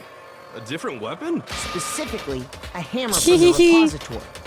The killer could have easily used that to kill Hifumi. Now, Yep. all the hammers in the repository were covered in flecks of grit and debris. But for some reason, one of them had been scrubbed clean. And the reason it had been scrubbed clean was most likely because it was used to commit murder. Yep. If the hammer got covered in Hifumi's blood, of course they'd have to clean it off. Yep. I'd also like to point out that the repository has all kinds of hammers. Big ones, small ones, and even some flat mallet-like ones. I think whoever made the Justice Hammers used those as a basis for their design. Yes, they did. If that's true, that would explain the Monokuma file's note about the wounds being Exactly. So Hifumi moved Taka's body to the repository, where someone then used the hammer to kill him. Yes. That is the true killer. The one Hifumi was working with. And the one who betrayed him. But who is it? Hold on a moment. I still think it's strange to assume someone was working together with him. The way the graduation rule works, there is no benefit to helping someone else carry out a murder. Yeah, but why? So the idea that anyone would work together like that is simply ludicrous. We talked about this, did we not? We talk about the main reason for anyone to work together. At least that's what we thought first, but why would they work together? Okay, it's definitely not this again. Based on the rules that have been laid out for us, even if more than one person is complicit in the murder, only the one who actually carried out the act can graduate and survive. Assuming the rule holds true, it is simply impossible that two people work together on this. That is how the rule was explained to us. But that only really applies if there's one murder, right? Yeah. In this case, however, there were two murders.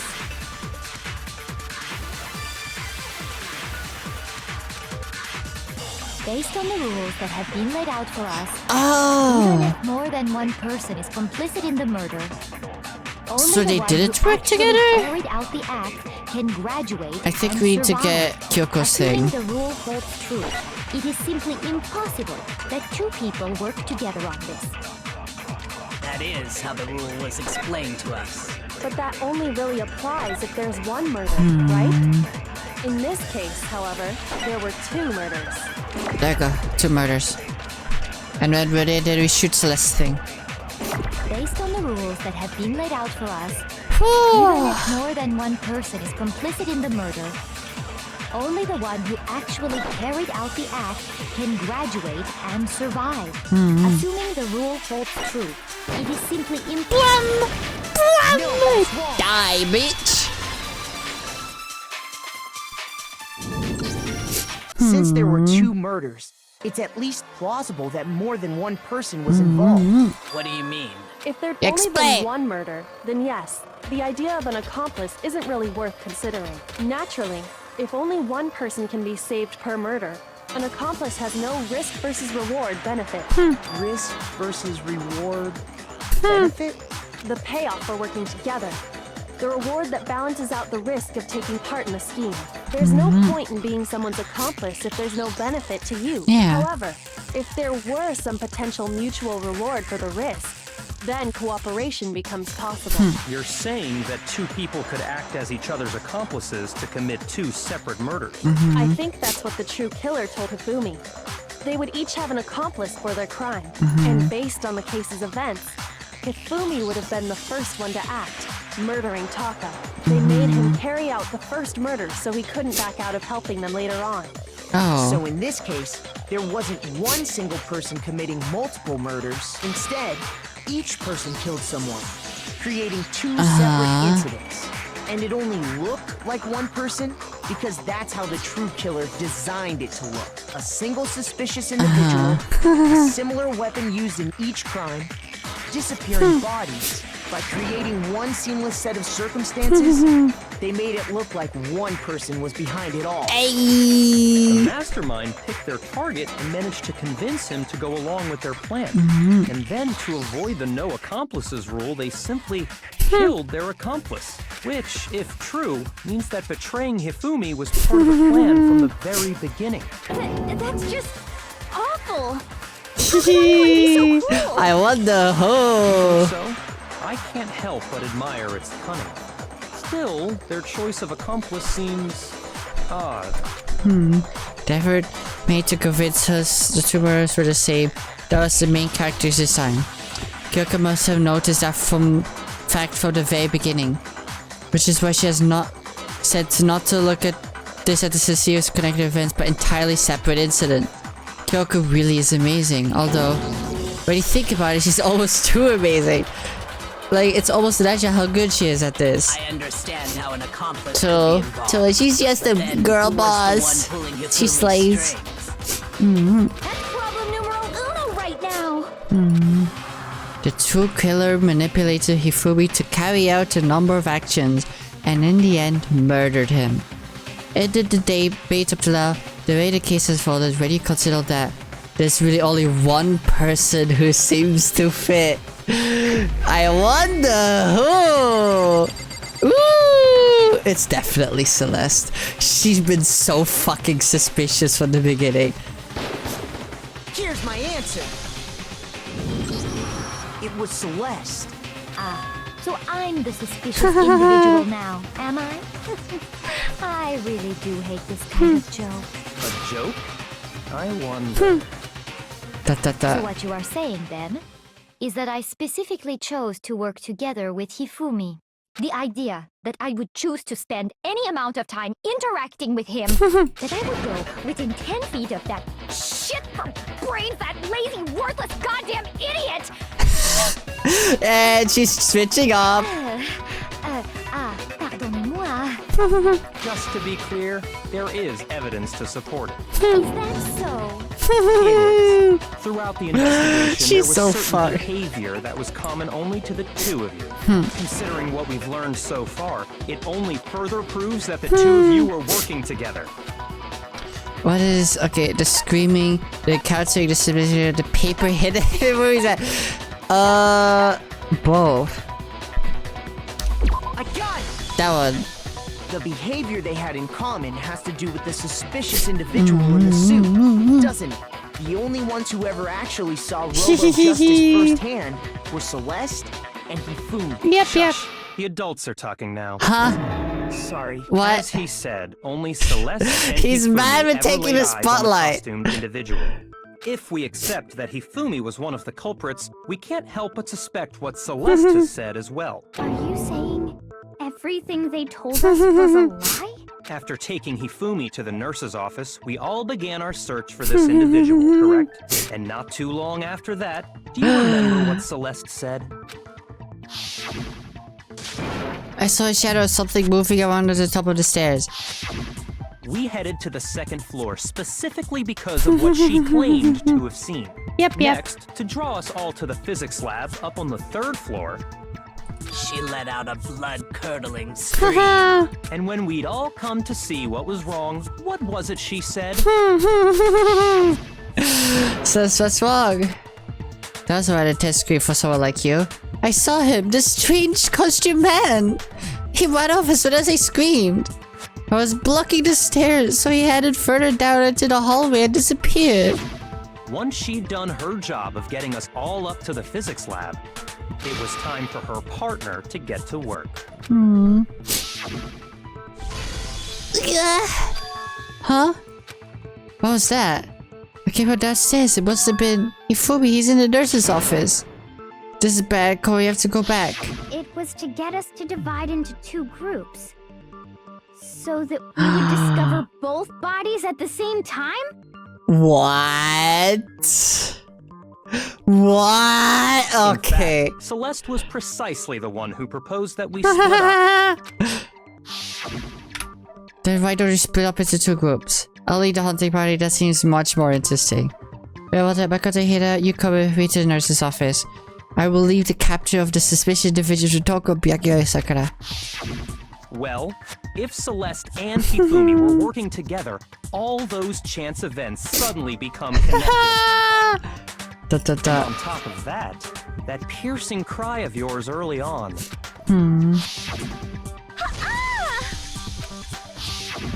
That was to signal Hifumi, wasn't it? It was your way of telling him, we're on the 3rd floor, everything's going according to plan.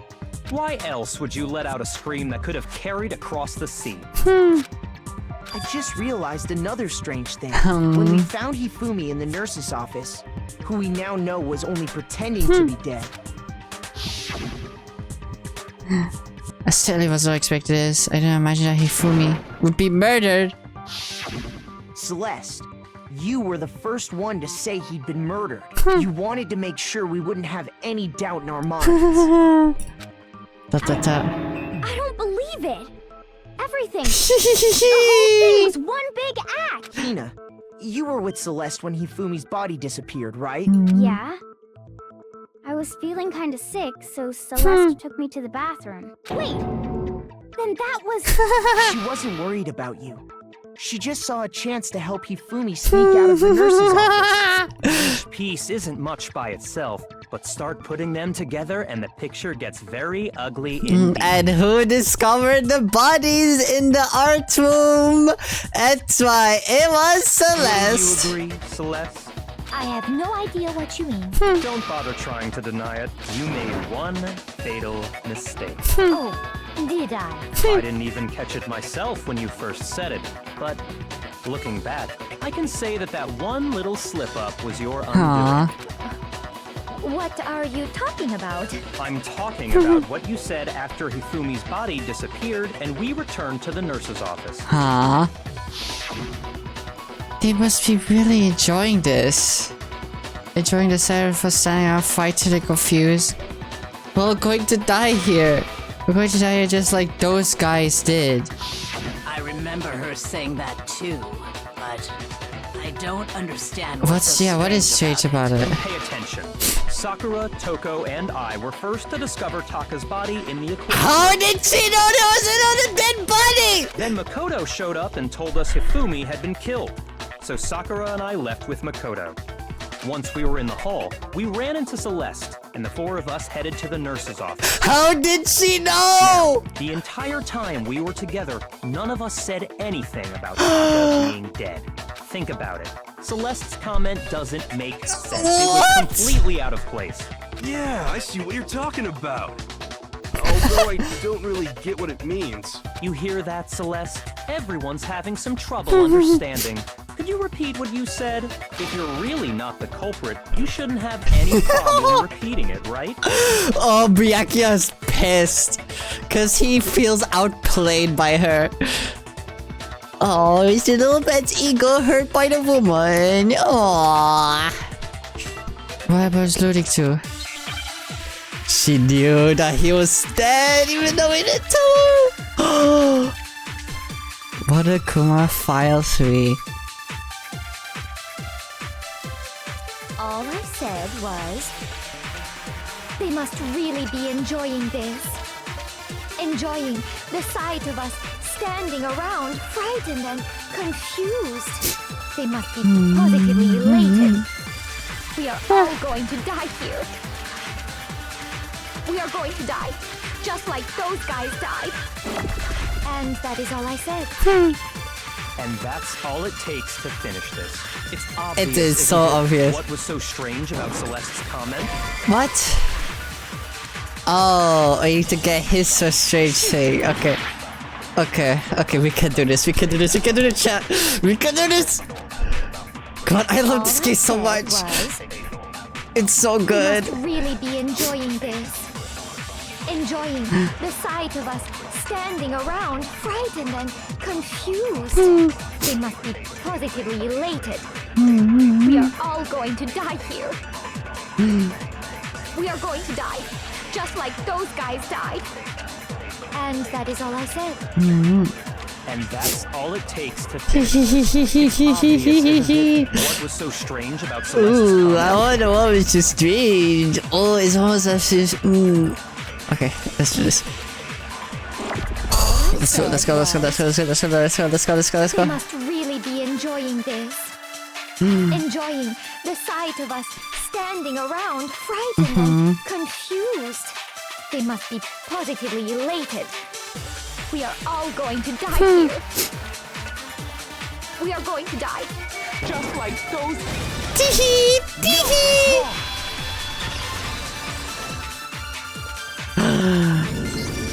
That's right. There's no reason Celeste should have said, just like those guys died. When she said that, none of us had told her Taka was dead. Yes. Exactly. And we didn't run into her until after we were all out in the hall. So there was never any chance for her to have seen his body in the equipment room for herself. So how did you know, Celeste? How did you know more know? than one person had been killed? And how did you know they were both guys? Because Kyoko had also disappeared, right? So she could have been dead too. You all have such vivid imaginations. Oh, she's copying that copium. Imaginations. You claim that I was lying when I told you about the suspicious person I saw. Then what about the picture I took? How do you explain this picture of the costumed villain dragging Hifumi away? It has to be some kind of setup, No, right? it is. So let's put the suit on, and then she used the camera's timer to set up the picture. No one was in the suit. You've so quickly forgotten. You are the only one who could have possibly fit into that suit. Plus, I happen to know that this particular camera does not have a timer. In other words, it is an unassailable fact that this is a picture of Hifumi being dragged away. But it was set up. The suit was empty. Exactly. If everything I told you was a lie, how can this picture exist? Simple. Are we sure that's really a picture of the suspect dragging Hifumi away? What could you possibly mean by that? Surely there are other explanations than the one you've offered up. Hifumi was just holding her. Exactly. There is no other explanation. Other explanations? If it was a picture of the subject driving Hifumi away, the only possibility Hifumi and the subject are dancing. Hifumi is dragging the suspect away. Hifumi and the suspect have been doing it. This one. I got it! Yeah. It's not a picture of the suspect dragging Hifumi away. I would say it's a picture of Hifumi dragging the suspect away. She's being pushed into a corner. Can you still keep that poker face, you bitch? The one being dragged off in that picture isn't Hifumi, but the person in the robot suit. We've simply been led to believe that it's the other way around. And the strange costume might only exist to lead us astray even farther. If you saw someone wearing something like that in this situation, of course you'd notice and be suspicious. That's what happened! You put me to sleep and made me out to be the bad guy in all this! Such a thing is utterly impossible. How? Hifumi was dragging him away? Ridiculous. Is it? I don't think it's ridiculous at all. Then shut your mouth and allow me to educate you. Oh, she's pissed. So let's think Shikapu that there's no way Hifumi is dragging the suspect away. But is that really possible?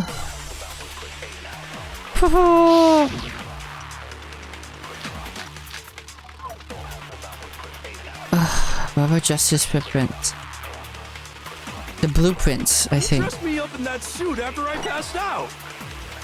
Then you just draped me across Hifumi and had him carry my weight. You tried to make me look like the bad guy. Like I said, ridiculous. As you can see in the picture, the suspect is standing perfectly upright. Okay, so it's this. If the person inside the suit was unconscious, there's no way they could stand up straight like that. Then the fortune-telling idiot is the culprit after all! No way! No. Yasuhiro's message, maybe? You dressed me up in that suit after I passed out. Then you just draped me across Hifumi and had him carry my weight. You tried to make me look like the bad guy. Like I said, what? As you can see in the picture, the suspect is standing perfectly upright. If the person inside the suit was unconscious, there's no way they could stand up straight like that. Then the fortune-telling idiot is the culprit after all! No way! What the hell is it?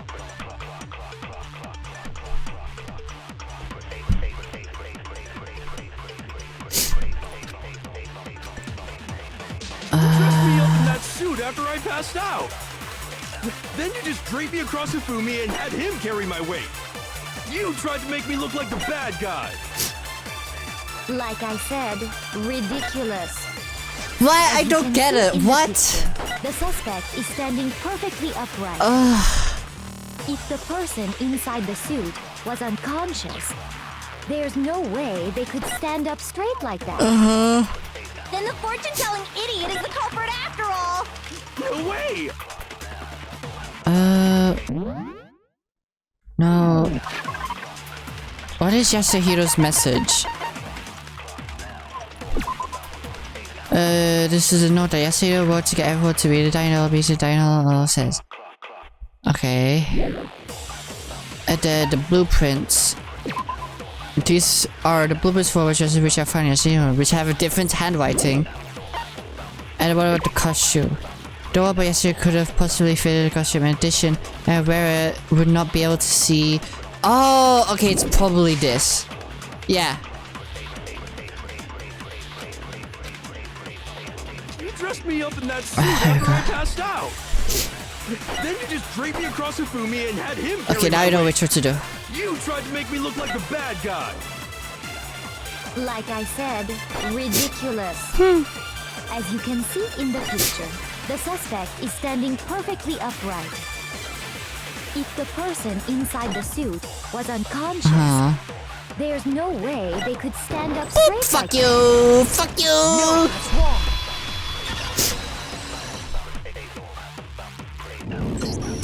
No. Even if the person inside the suit were unconscious, they could still stand up like that because that Robo Justice suit had a certain characteristic. Yes, it did! Say what could always say, boy! You totally can't bend to the race. Seems like a pretty obvious oversight. That's right! They totally made a mistake when they made it, so it couldn't bend at the waist. I'm not so sure that was a mistake. I think the suit was designed from the beginning to be used the way it was. Oh! Okay, she's hot. Fuck. The suit they'd specially designed and stuffed Hero into it. That's how they were able to fake that whole thing. The point of it all was to make us believe whoever was in the suit was to blame. Oh god, Well she's then, pissed. I suppose this is checkmate. Checkmate?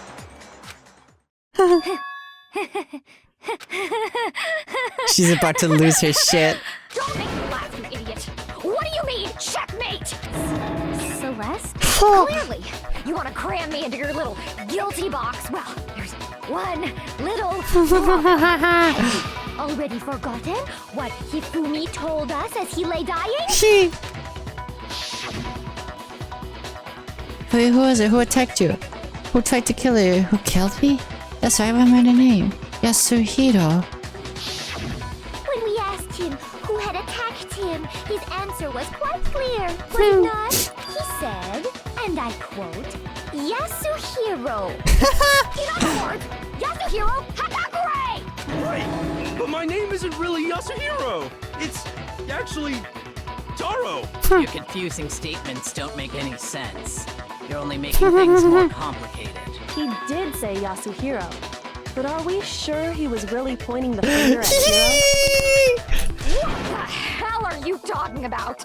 I'll burn you alive! Kyoko, what do you mean by that? Think back to how Hifumi used to talk to us. How did he refer to each of us? He gave everyone nicknames. Yeah, he did. No. Last names. I got it! That's right! Our last names! He called us all by our last names! Exactly. I know I heard him say Mr. Naegi more than once, for example. So if Hifumi did mean to say Hiro's name, he would have said his last name. I'm sure it was just incidental. By chance, his first name. Indecent? Don't talk. Random chance. Now isn't that a convenient explanation? No. There's no reason to think he would have said the name any different than normal. But he must have run out of energy before he could say any more. So Hifumi was trying to tell us the last name of whoever killed him? But the name he said doesn't apply to anyone here. But Celeste's name is not her actual name! No. Hold on. Yes! One person Oh my could god, I apply love this to. game so much. And that's Celeste. She never actually told us what her real name is. What did you just say? To think you'd take your false accusation so far, I don't know The whether to laugh or spit! The turn on your e-handbook. Turn and show us the name. Come on! Enough with your idiotic blather! Yasuhiro is a loser's name! Do I look like a loser to you? Well, do I? Oh my god, she's so big! What? I think I've earned the right to be a little on edge. Okay, then fill us in. What's your real name? Make sure your ear holes are wide open and listen up! My real name is Celestia ᴡᴏᴅ. Could you please stop making me repeat myself over and over again? So, okay, so then I have to do something to make her accept it. Whew. The e-handbook. E-handbook, baby. Yes, the e-handbook. The e-handbook. Hifumi was trying to tell us something. He wanted us to know the killer's last name, Yasuhiro. If there's one person here who might have that last name... It would have to be you, Celeste. You haven't told anyone what your real name is. Yep. How many times do I have to tell you? My name is... Celestia Bludenberg, god damn it! How long do you plan to go on pretending? I'm not pretending. It's the truth. And since you have no way to contradict Fuck me... you! That's what you get, bitch! Hi, Darkest Light! Hi! I'm doing great. I've been really chronically ill about it. I'm doing good. What?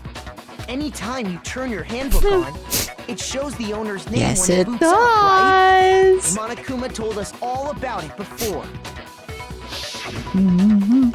This handbook is absolutely vital to a healthy school life, so don't lose it. When it starts up, it'll display your name. And always make sure to have the right one. Now, this is not your everyday handbook. It has so many more uses than that.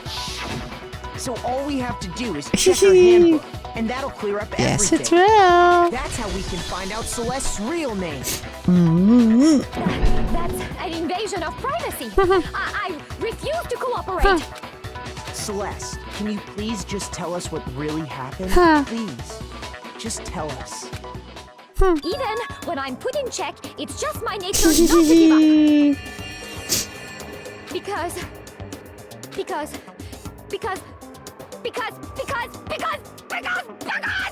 until the game's over, you never know what might happen. Fine then. Let me settle it. Let me go over the case again from the beginning and shed light on all the This is crimes. chapter 3. Yes, it And that'll bring is. everything to an end. And Celeste is fucking losing it, and it's so fucking funny. Closing arguments begin. Dun, da, da. Da, da, da.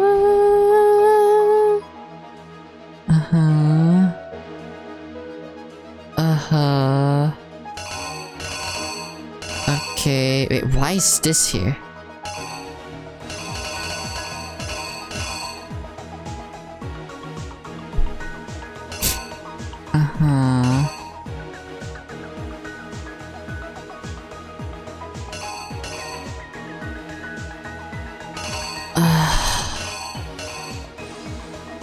Why is this here? This is not from this case. Alright, let's do the others first.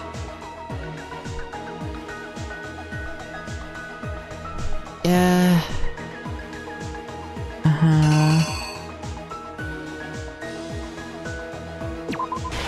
Yeah.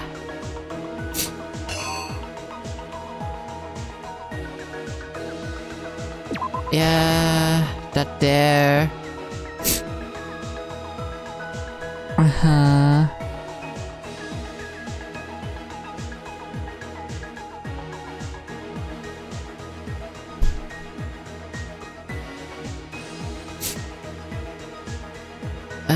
I guess this could be over here then. And here.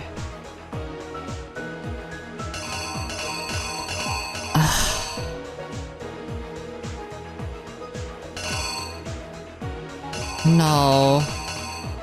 Or no, wait, no. Put this back here. This goes here.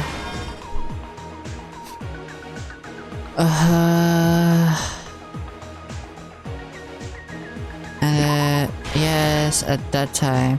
And that's when they attacked him. Justice Hammer 4.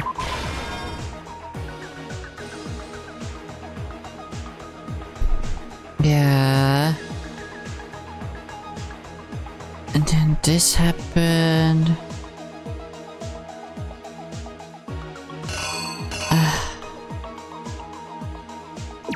I don't know what that is, to be honest.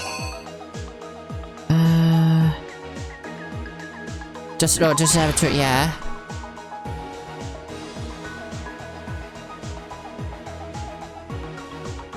No, yeah, 2.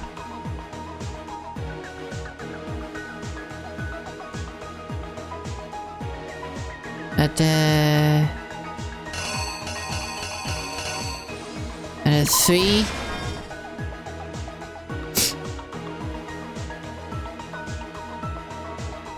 Yeah.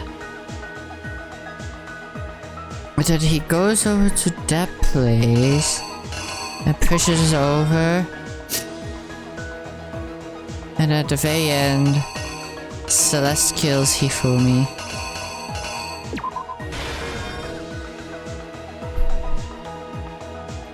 Okay, let's go over one second, because I don't know what the first one would be. Probably maybe this one.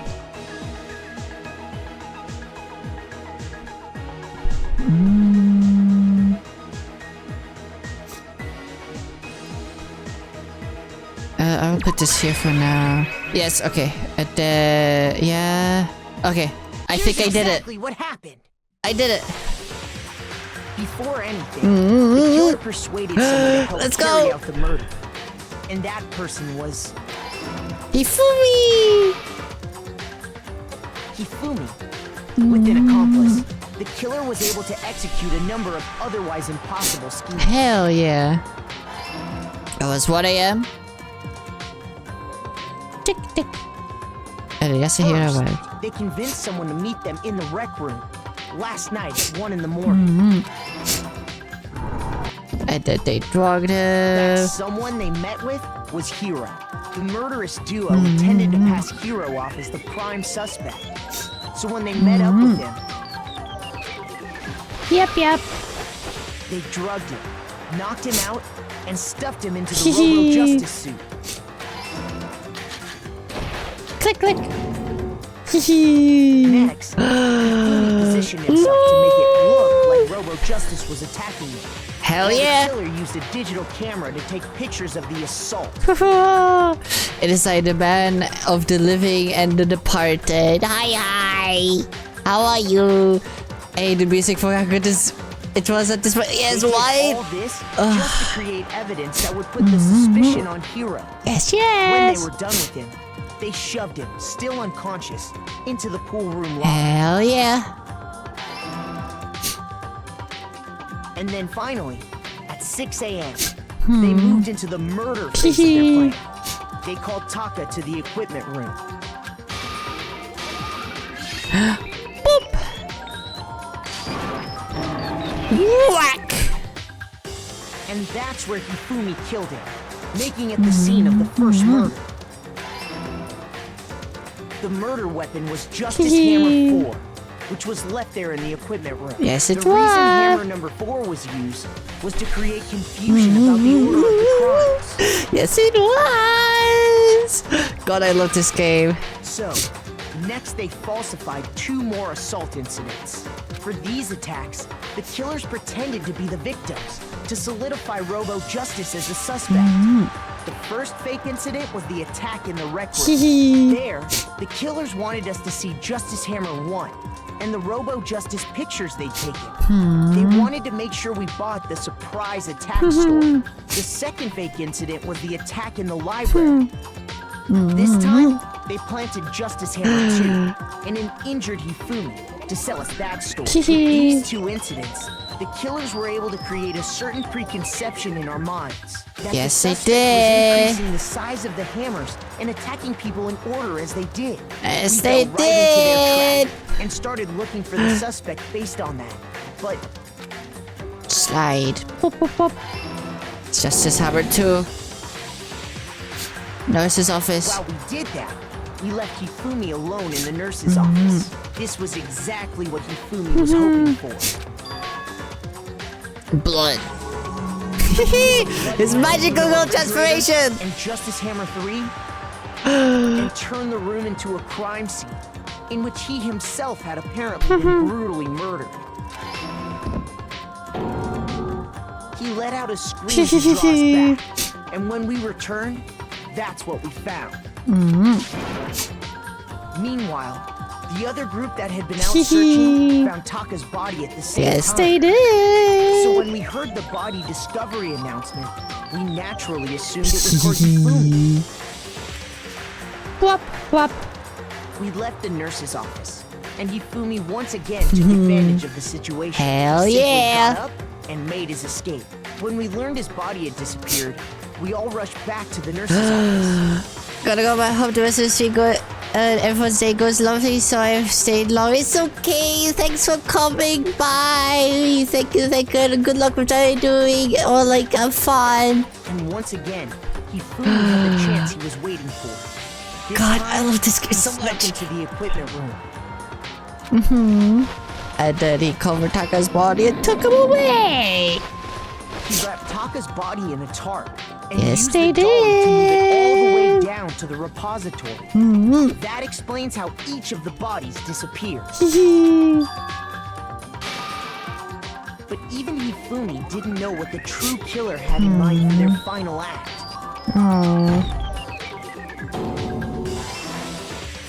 Their plan all along was to kill Hifumi and get rid of the one person who could betray them. And they did it using an ordinary, everyday hammer from the repository. That should cover everything that happened in this case. And the villain behind it all is... the one who discovered the bodies.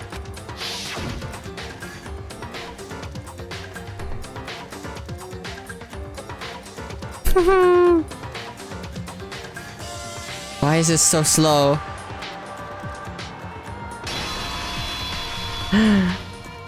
Celeste! Sorry, you lose. Complete! Lost? I lost?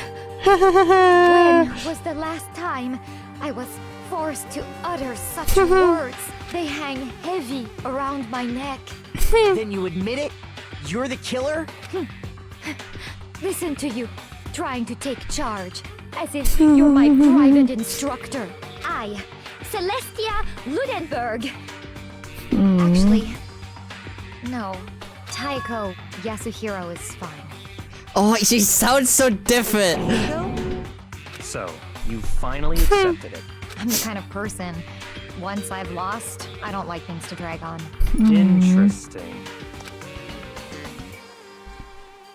She's lost. We did it. We lost so many times. That's a lot of fucking coins. That's a lot of coins. 96. Ooh, we can gamble with that. Okay, Monokuma. I'm ready to begin. Or, no. I suppose this is the end. Isn't it?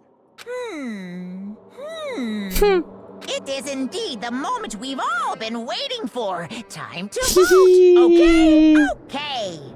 If you would, please locate your lever and cast your vote. Hell and yeah. when the votes are tallied, who will become the blackened? Will you make the right choice or the dreadfully wrong one? What's it gonna be? What's it gonna be? Vote.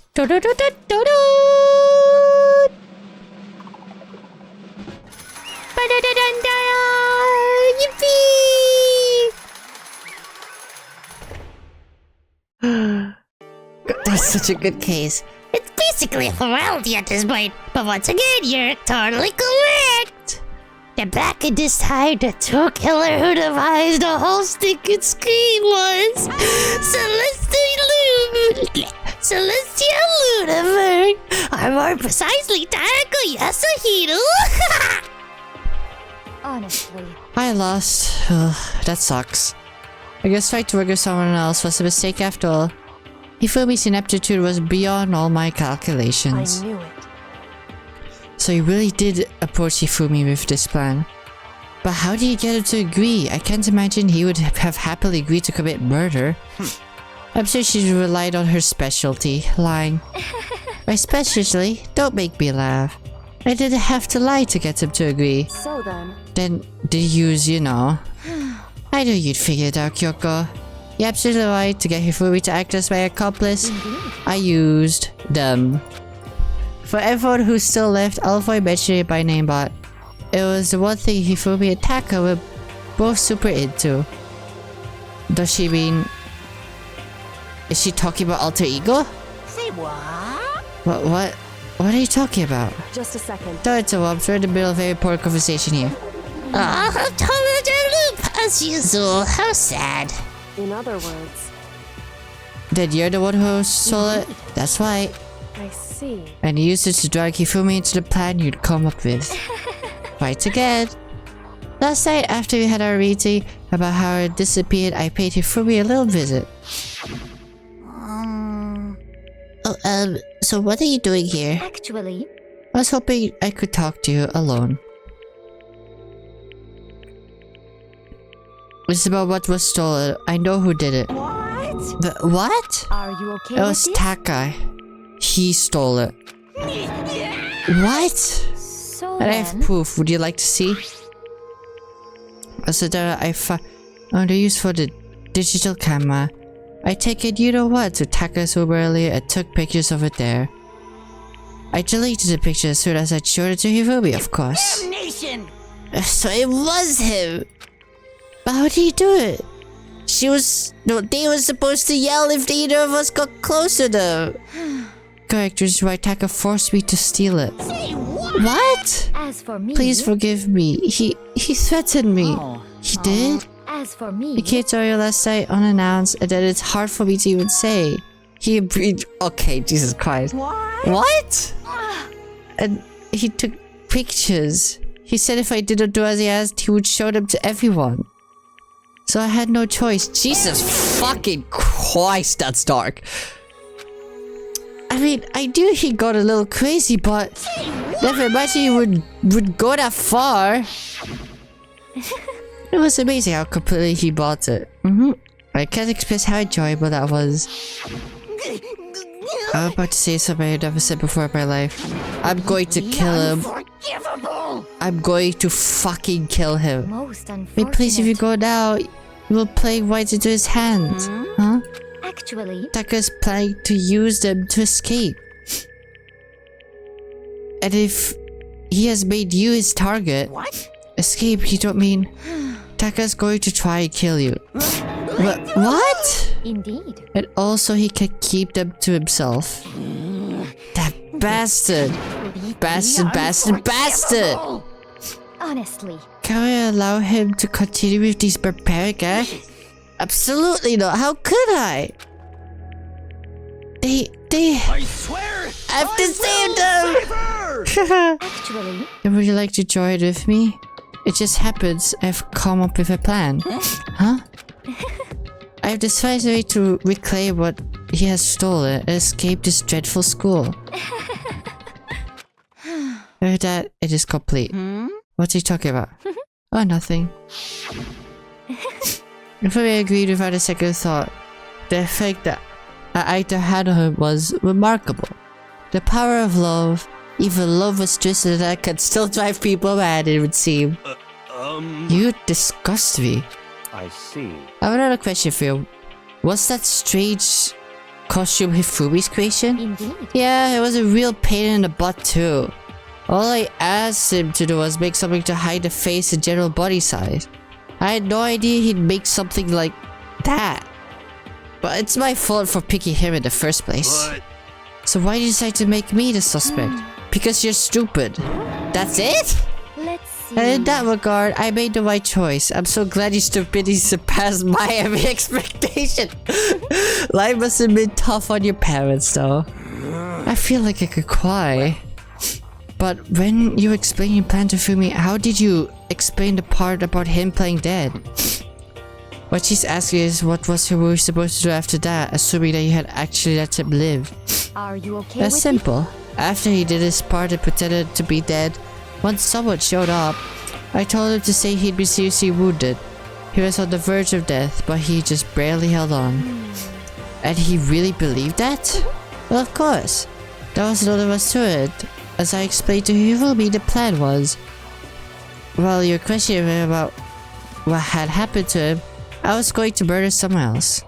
At that point, Hifumi would have an alibi, so nobody could doubt him. I told him that, and he believed it. It all seems very straightforward, stereotypical. I just matched the lie to the level of the opponent. In fact, Hifumi ate it all up. He believed the lie wholeheartedly, right up until the moment of his death. So in the end... So he had the plan to kill him all along.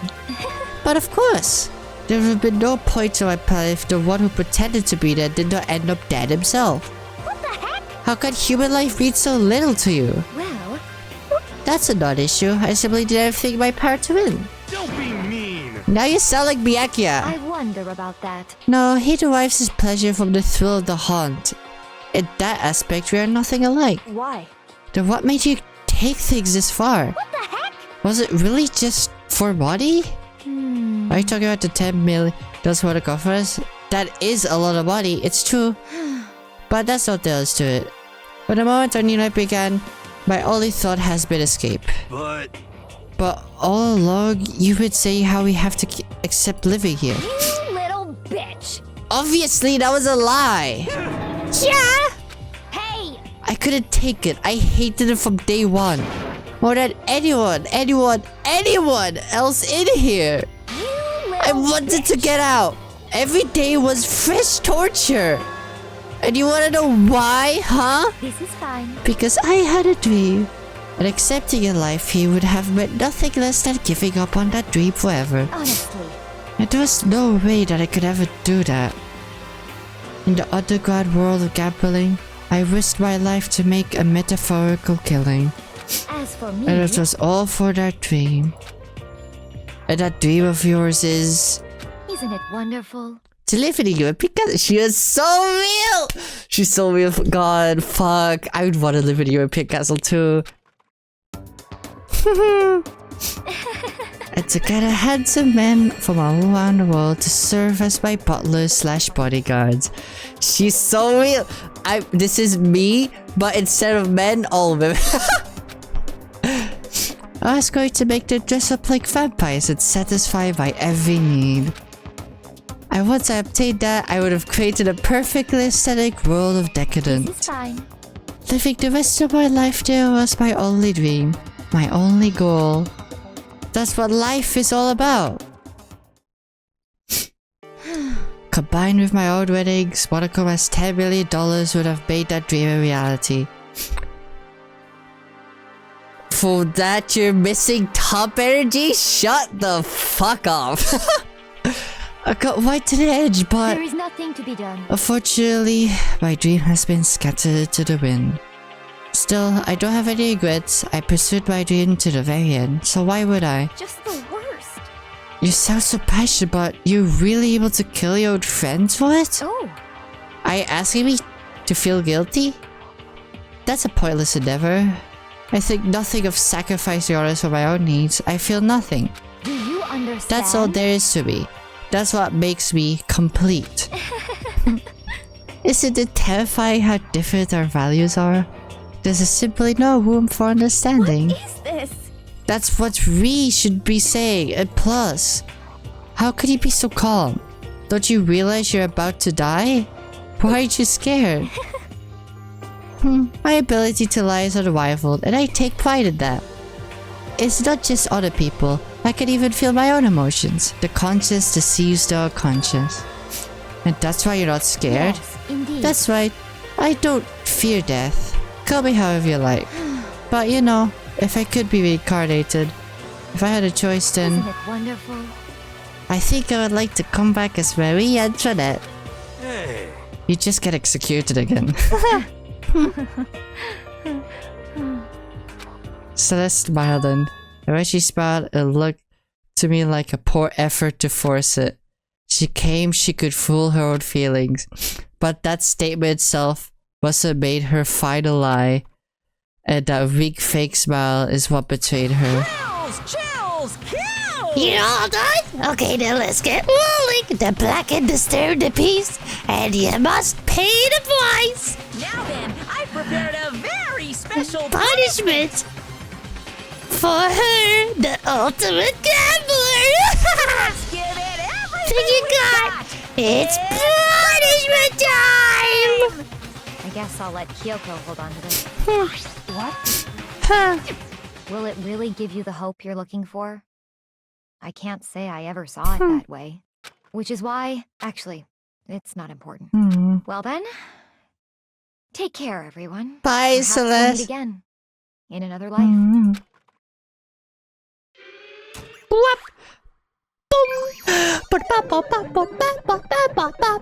Celeste has been found guilty. Time for the punishment.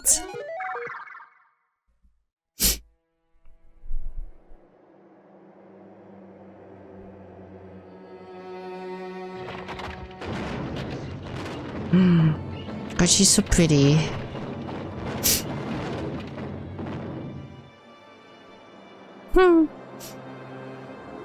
The burning of the Versailles Ridge.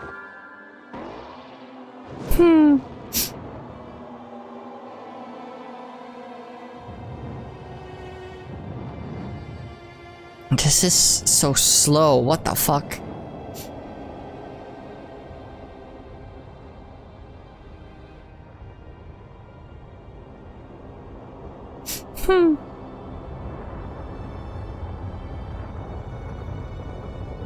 And there she goes. Oh god.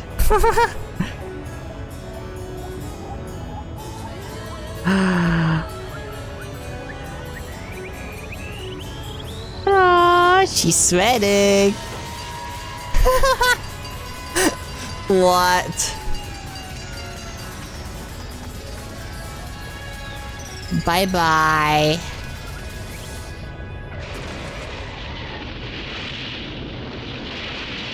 At least she died quickly.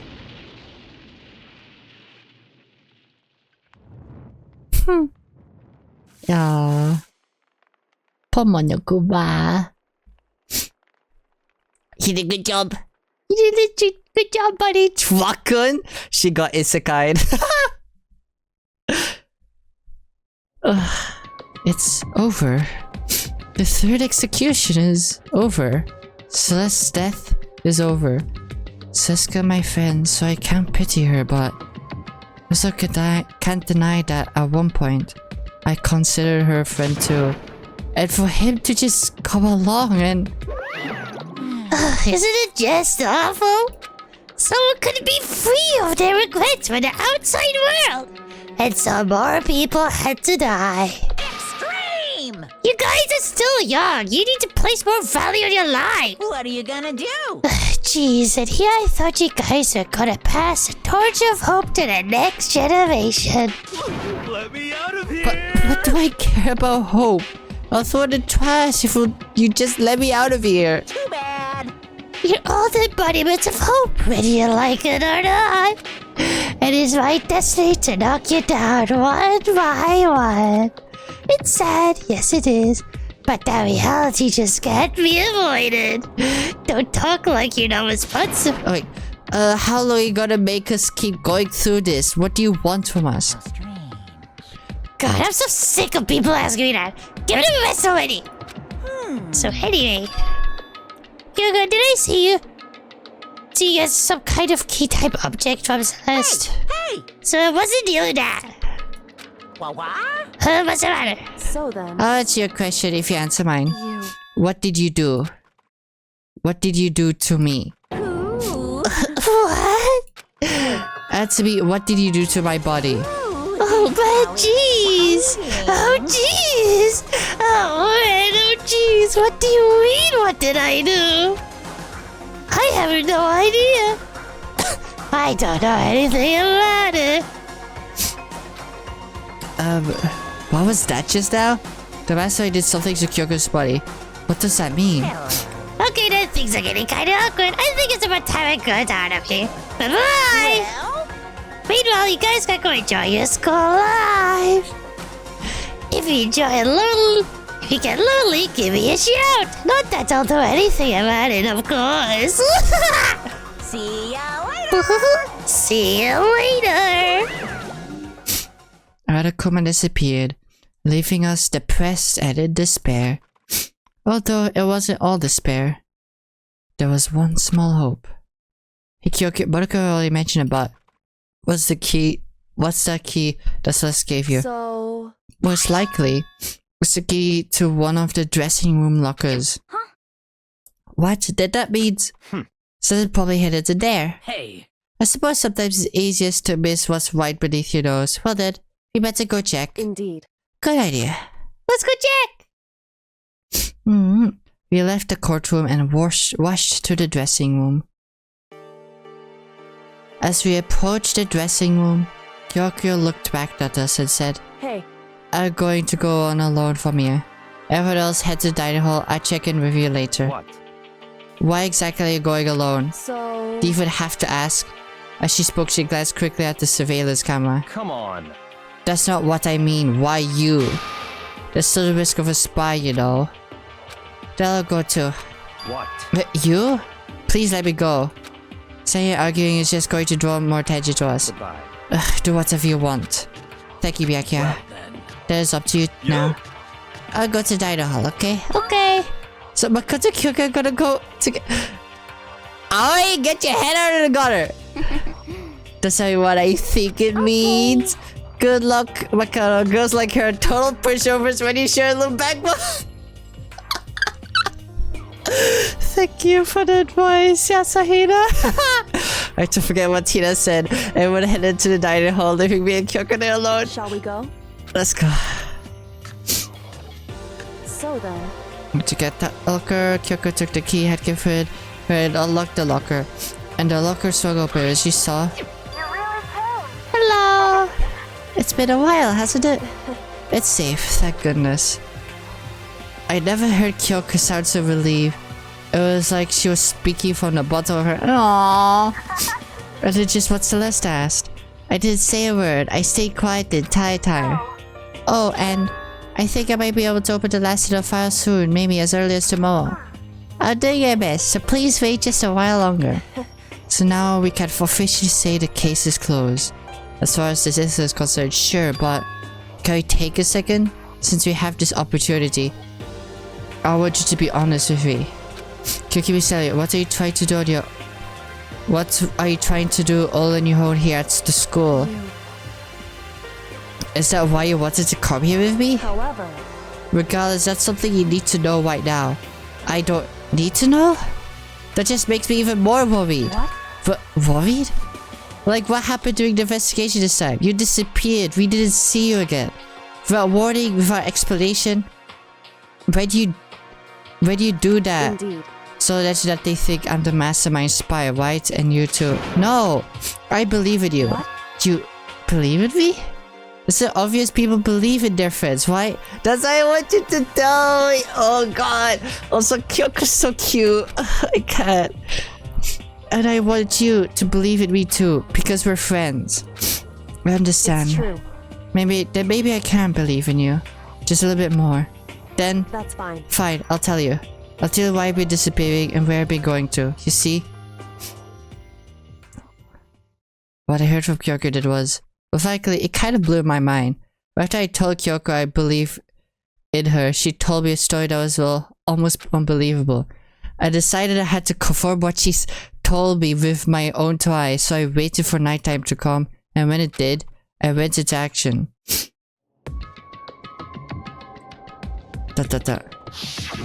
Correct. The boys' bathroom on the second floor does have a surveillance camera or monitor in it. And the storage closet there, or way in the back. She said it was way in the back of the boys' bathroom storage closet, but could Kyoko really be right about this? Okay, let's go see.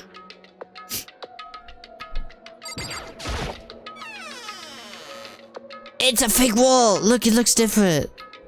It's just no source close as far as I could tell. The secret controller could it really be hidden here? I said it was right in the back of the storage closet.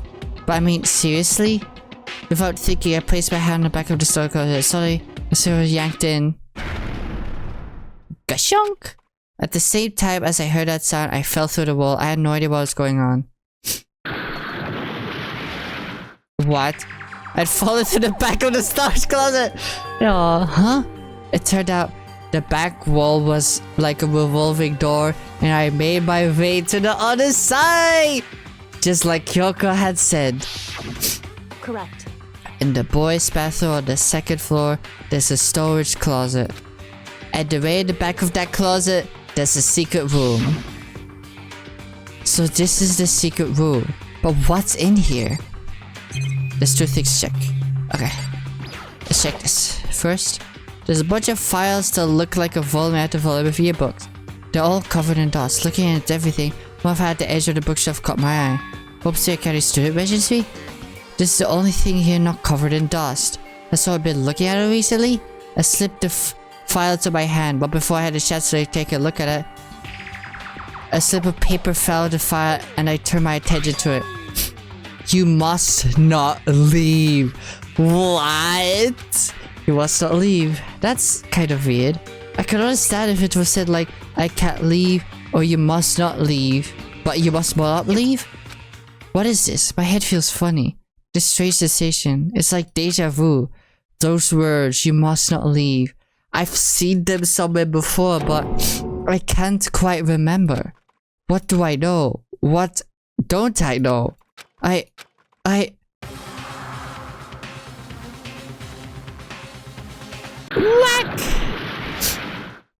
A strange sound rang through my head.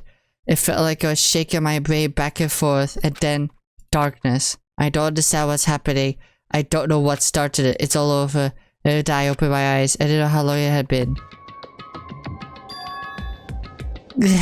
Ow, apparently something hit me and I lost consciousness. That's all I understood. The dull throbbing pain in my head proved that much at least. What? It's all gone. An empty bookshelf. Huh? Empty? Gone. It's all gone! The new books, the student registry, and even the note that had fallen on the floor. It's all gone? What does this mean? But my brain refused to do any more work. The insistent pain in my head began to spread across the rest of my body. For now, I should go back to my room, get some rest. My body was heavy with pain, and my mind heavy with thought. I dragged myself back toward my room. Somehow, I made it back to the first floor of the school. The further I walked, the more I felt things are getting better. I could see in front of me. I could have stopped myself from collapsing right there after that. Huh? As if from a vast, I heard a sound. It was faint but undeniable. That sound is coming from the gym? As I desperately held my shaky frame toward the gym, the sound got stronger and stronger. What's going on? It can't be nothing. Here in the gym? Time to find out, I guess. I didn't make a sound as I opened the door to the gym. The sound coming from the inside, meanwhile, only intensified that much more. Kaja, bakyu, hagagya, haya, paching, bakya, dadadon, sha.